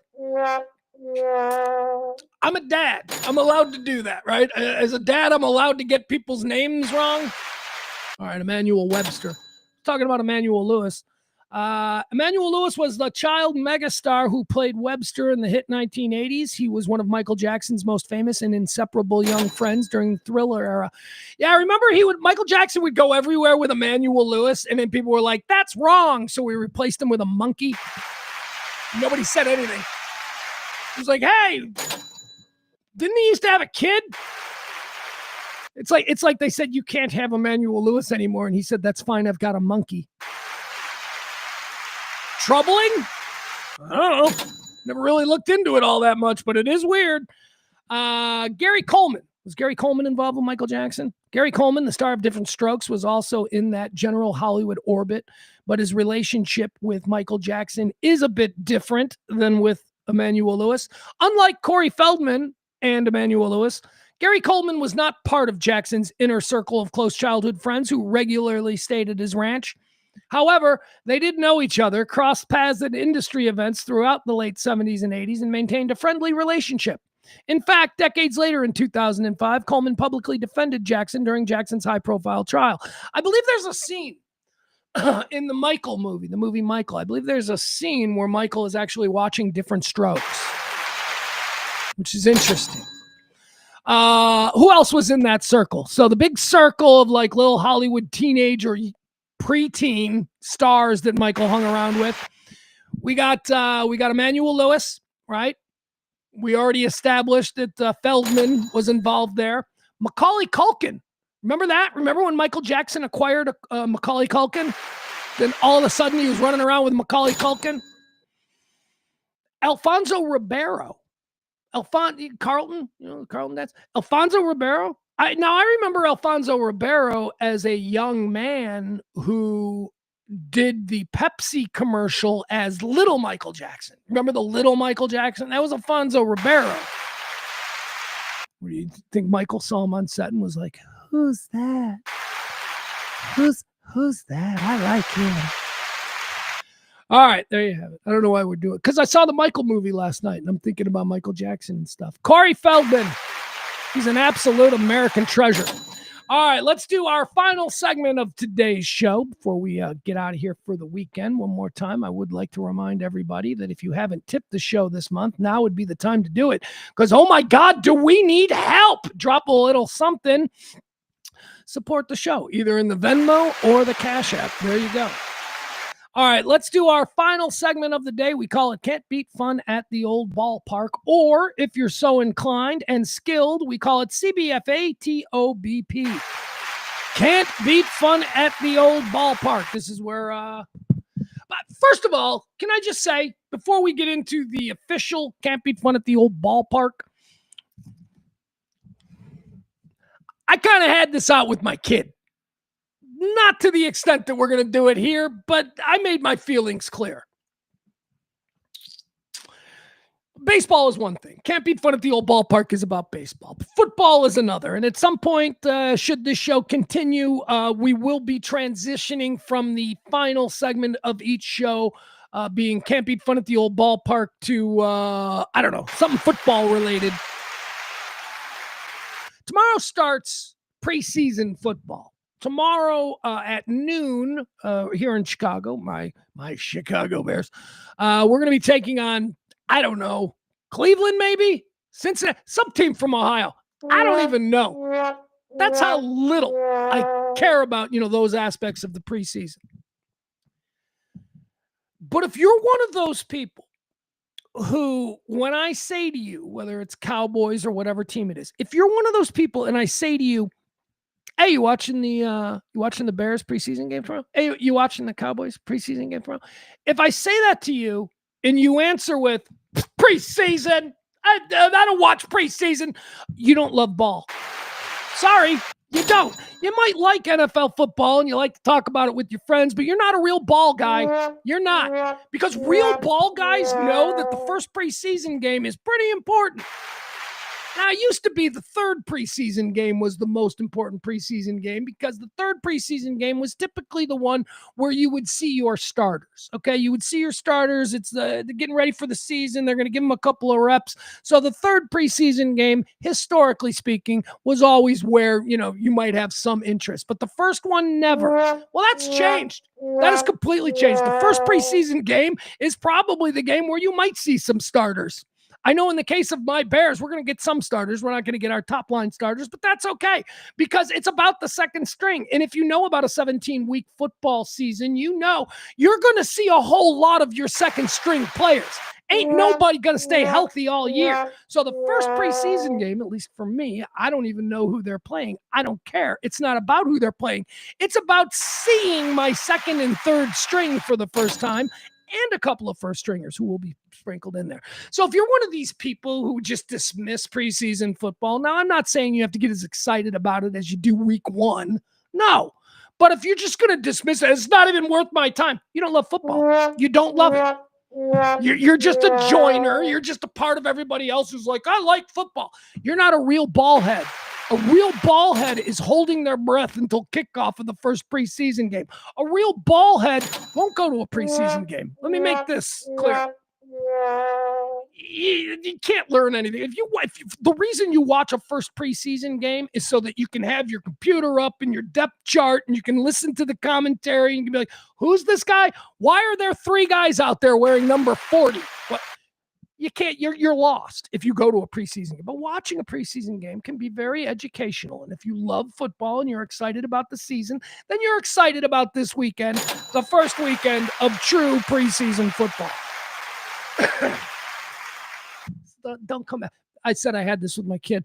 I go, he goes, what time? He says, what time is the Bears preseason game? Because he's in Texas. He's got to watch this stuff on NFL Network and stuff, or whatever NFL Network is now. He says, what time is the game? I go, it's noon. I go, are you going to watch it? And he goes, well, I might just watch the first quarter. And I'm like, what do you mean you're just going to watch the first quarter? Well, I just want to see Bajent. I want to see, he's our backup quarterback. He's like, I just want to see Bajent. And I want to see. First quarter, watch the whole damn game. We haven't had football since like February. This should be exciting. Now, maybe the second game, you're a little less interested. But the first preseason game, let's go. And if you turn your nose up at it and act like anybody who watches it is wasting their time, you don't love ball. That's all I'm going to say. You don't love it as much as I do. Sorry. All right, now let's get back to something that I love. Baseball. I love baseball as well. I love baseball, and I love football, and I love college football. That's it. Those are my 3 big ones. I like basketball insofar as I like the Chicago Bulls and the Mavericks, and I pay close attention to those teams, but I don't know dick about the Philadelphia 76ers.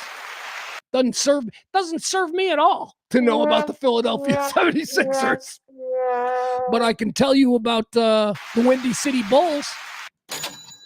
That's our second tier team. That's where all of our rookies play. I've been watching Windy City. I've been watching Windy City preseason Bulls basketball for like 2 months now. Caleb Wilson. It's going to be good. But I don't love NBA to the extent that I love baseball or that I love football.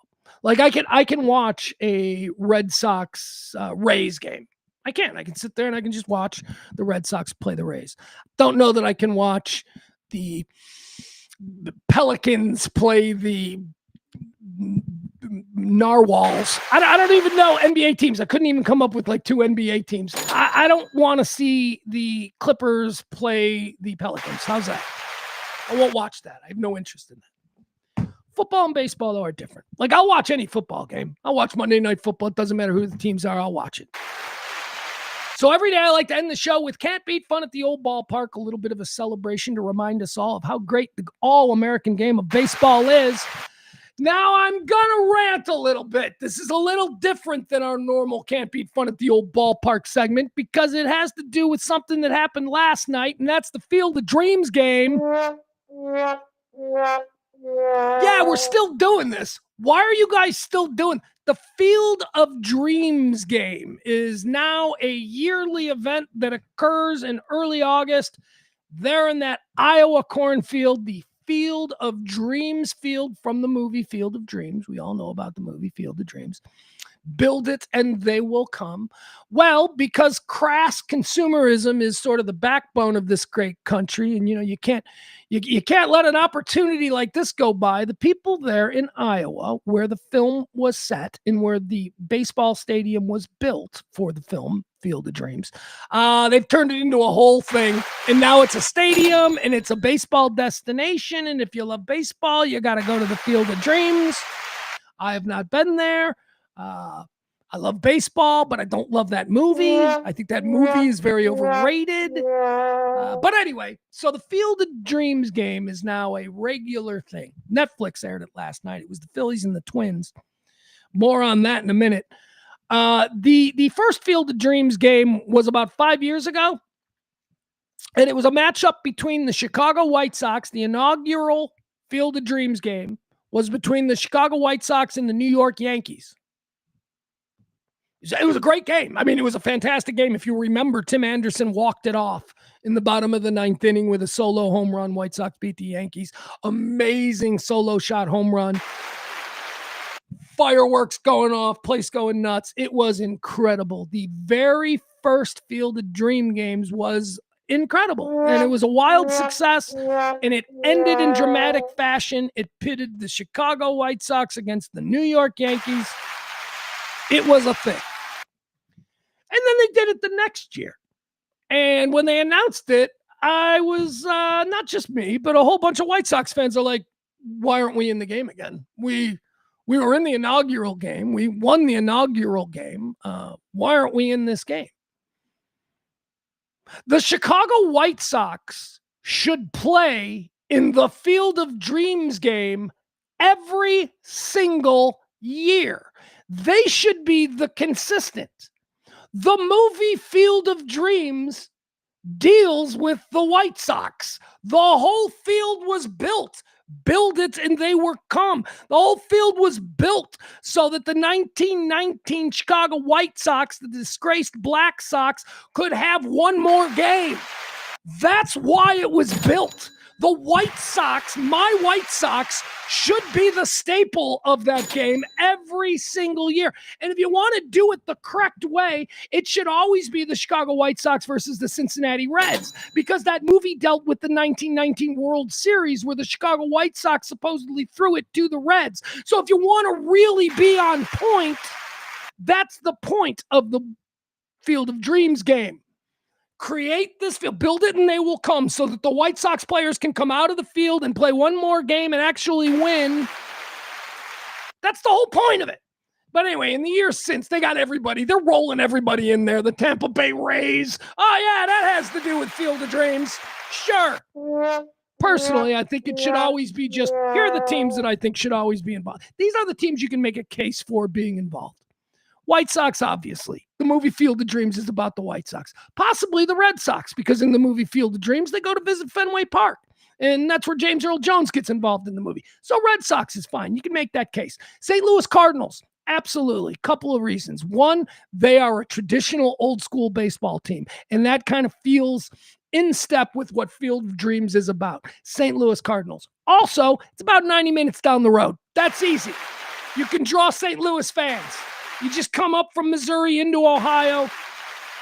So you got the White Sox, you got the Red Sox, you got the Cincinnati Reds, who I say should be there, but only if they're playing the White Sox. And you got the St. Louis Cardinals because they're in the area. I'll even let you have the Chicago Cubs. The Cubs played in the Field of Dreams, I think, last year. That's fine. You know, again, driving distance. This is about getting fans of these teams to come out and support this game. Because nobody's flying into Iowa for the Devil Rays versus the Pirates. Okay, they're just not. So you've got to rely on the region. And the region surrounding it has the St. Louis Cardinals, the Chicago White Sox, the Chicago Cubs, the Milwaukee Brewers, and a team featured last night, the Minnesota Twins. The San Francisco Giants should never play the Toronto Blue Jays in the Field of Dreams game. It should all at least be consistent with what the movie was about or what baseball and baseball tradition is. So anyway, last night they brought in the Twins, and that's fine because, again, Minnesota is just right up there. Just a little bit of a short drive. You can get to the Field of Dreams. So they had the Minnesota Twins and the Philadelphia Phillies for, I don't know why they had the Phillies, but whatever. You know, would have been good. White Sox Twins. That would have been good because, you know, that's in division. Anyway, this was the Field of Dreams game last night. The Phillies won. So here is Kyle Schwarber, who I'm sorry. I'm a White Sox fan, and Kyle Schwarber is a beloved Chicago Cub. So this is maybe out of character for me. But I love Kyle Schwarber. I just love Kyle Schwarber. He is like he's the fat kid who can hit the ball, and nobody ever trusted him, and everybody thought that all he could do was be a one-trick pony and hit the ball. And now 15 years later, he's leading the league in home runs. The Chicago Cubs refuse to pay him. They're like, he's a one-trick pony. He'll be out of the league in 2 years. 10 years later, he's on his way to the fucking Hall of Fame. I love Kyle Schwarber. Kyle Schwarber was named the Netflix Field of Dreams MVP. And interestingly enough, he's being interviewed here by a very slick and dapper Anthony Rizzo, another Cub great. These two guys were teammates together for the 2016 World Series. Anyway, let's watch this, because you can't beat fun at the old ballpark, even if it is a ham-fisted edition, shoehorned, let's make it make sense edition of the Field of Dreams. So here is a Netflix special hot dog, some Iowa's famous corn. Do you know what we call that? What do we call this? A corn dog. Come on. Come on. And your absolutely am I going to eat this with you? And your Netflix MVP of the game, Letterman Let's jacket. go. You feel what? I feel very honored. Just talking to Anthony. Can I also point something else out that's happened this year, this new phenomena? Do you hear the song in the background, Country Roads by John Denver? That is all of a sudden a staple at Major League Baseball parks around the country this year. And I don't like it. I don't like it because what I do like is I like when individual stadiums, individual fan bases, I like it when they have their own song. I like it when it's just something that you can only hear. Sweet Caroline. Sweet Caroline is a song that is sung at Red Sox games. It's so cool because it is their thing. They do it there. If you were to go to the Kansas City Royals Stadium and they busted into Sweet Caroline, you'd probably be pissed off because you'd be like, this is not my White Sox. We have na, na, na, na, hey, hey, goodbye. It's a song that we sing. We sing it here. Now, it's sort of been corrupted and other places do it as well for certain situations and sporting events. But that is something that you do on the south side of Chicago. You sing na, na, hey, hey, goodbye. Every stadium in baseball, except for, I haven't seen it at a White Sox game. Every stadium in baseball this year has adopted John Denver's Country Roads. And I don't love that it's not specific to any one fan base. But I am kind of okay with the idea that it is such a great sing-along song. And these are things that they are now introducing to the fan experience at these games, designed specifically to up the fun. Everybody knows the lyrics to Country Roads, even if you don't know it, right? You know it, and you start singing it, and you're in a crowd of people. So I think it's great. But I am intrigued as to how this has sort of happened this year. And it apparently started, here's how we started singing Country Roads in 2026 in all of our stadiums. This started with a baseball team from Texas. I think it started with, I want to say it was like maybe Texas A&M or something. It was during the time of the College World Series.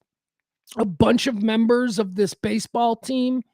And look, Adam, shut up. Adam's like, that's not exactly true. Like, whatever. I'm just telling you the rough, basic idea of what happened here.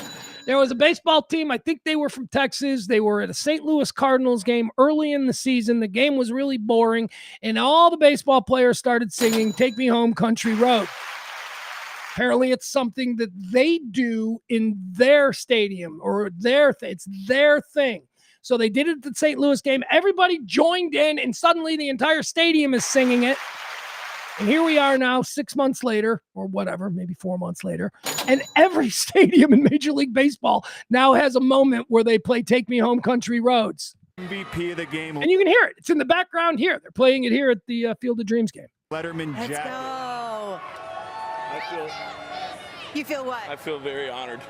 Just talking to Anthony Rizzo as a member of the media make you feel old? It doesn't make me feel, it's very weird to look at you and see you holding the microphone and not being in like the cage. That's a pretty nice Netflix jacket for Schwarbs. I got to say, I don't know that I'd wear it, but it's a pretty nice looking varsity jacket. Talking smack with him, but I mean, it's so great seeing him and seeing what he's doing. And cheers, kid. Let's Cheers. Go. Couple corn dogs here. Let's go. Anthony Rizzo, too. As a White Sox fan, I'm not supposed to like Anthony Rizzo, but I really like Anthony Rizzo. I think Anthony Rizzo is a star. I think that, years from now, you'll be saying to kids, did you know that he played too? Did you know he was a player? I think Rizzo's got a real future in broadcasting. Congratulations, Kyle. Oh, thank you, Iowa. Beautiful. I love you, Kyle. Oh, I love you, Kyle. There you go. Two old teammates, 2016 world champion Chicago Cubs. Kyle Schwarber got the MVP last night in the Field of Dreams game, and you're never going to convince me that that game should be played by anybody other than the White Sox, the Reds, the Cubs, the Twins, the Cardinals, the Red Sox, and the Yankees. That's it. Those are the only, maybe the Dodgers. I'd let the Dodgers come in because they're old-timey baseball. I just don't think it should be any team that was like, if you're a team that played against Babe Ruth, if your team existed and competed against Babe Ruth, then I think you can be allowed in the Field of Dreams game. But if your team was like invented in 1975, no, you don't get to play in this game. I'm sorry. All right, that's going to do it for today's show, and that's going to do it for Can't Beat Fun at the Old Ballpark. One more time, I want to thank our heroes, our August heroes. Will we be naming or adding any names to that over the weekend on Monday? I don't know. Please drop a little something. Help this kind of talk radio continue. Look at me. I've given you 4.5 hours today, free of charge, except for Peter. Peter paid something. Jen paid something today. Drop a little something. Help this kind of content continue to be created. We do it every day at noon right here, every day since 2021. Drop a little something if you could, whether it be the, well, here, let me thank the heroes. Yeah, one more time, all the people who are important to us around here. Leslie C., Peter, Barney, Big Al, Big Luke, Mikey D., Jen H.S. That's what we're calling her. Thank you so much, you guys. I appreciate it. The show appreciates it. Anything else? Trying to think. Is there anything else? No, I think that's it. I want you to have a great weekend. I want you to be cool with people. If you lose your shit, make sure you lose your shit in private. We don't need to be losing our shit in public anymore. Composure. Most importantly, folks, remember, stay neighborly.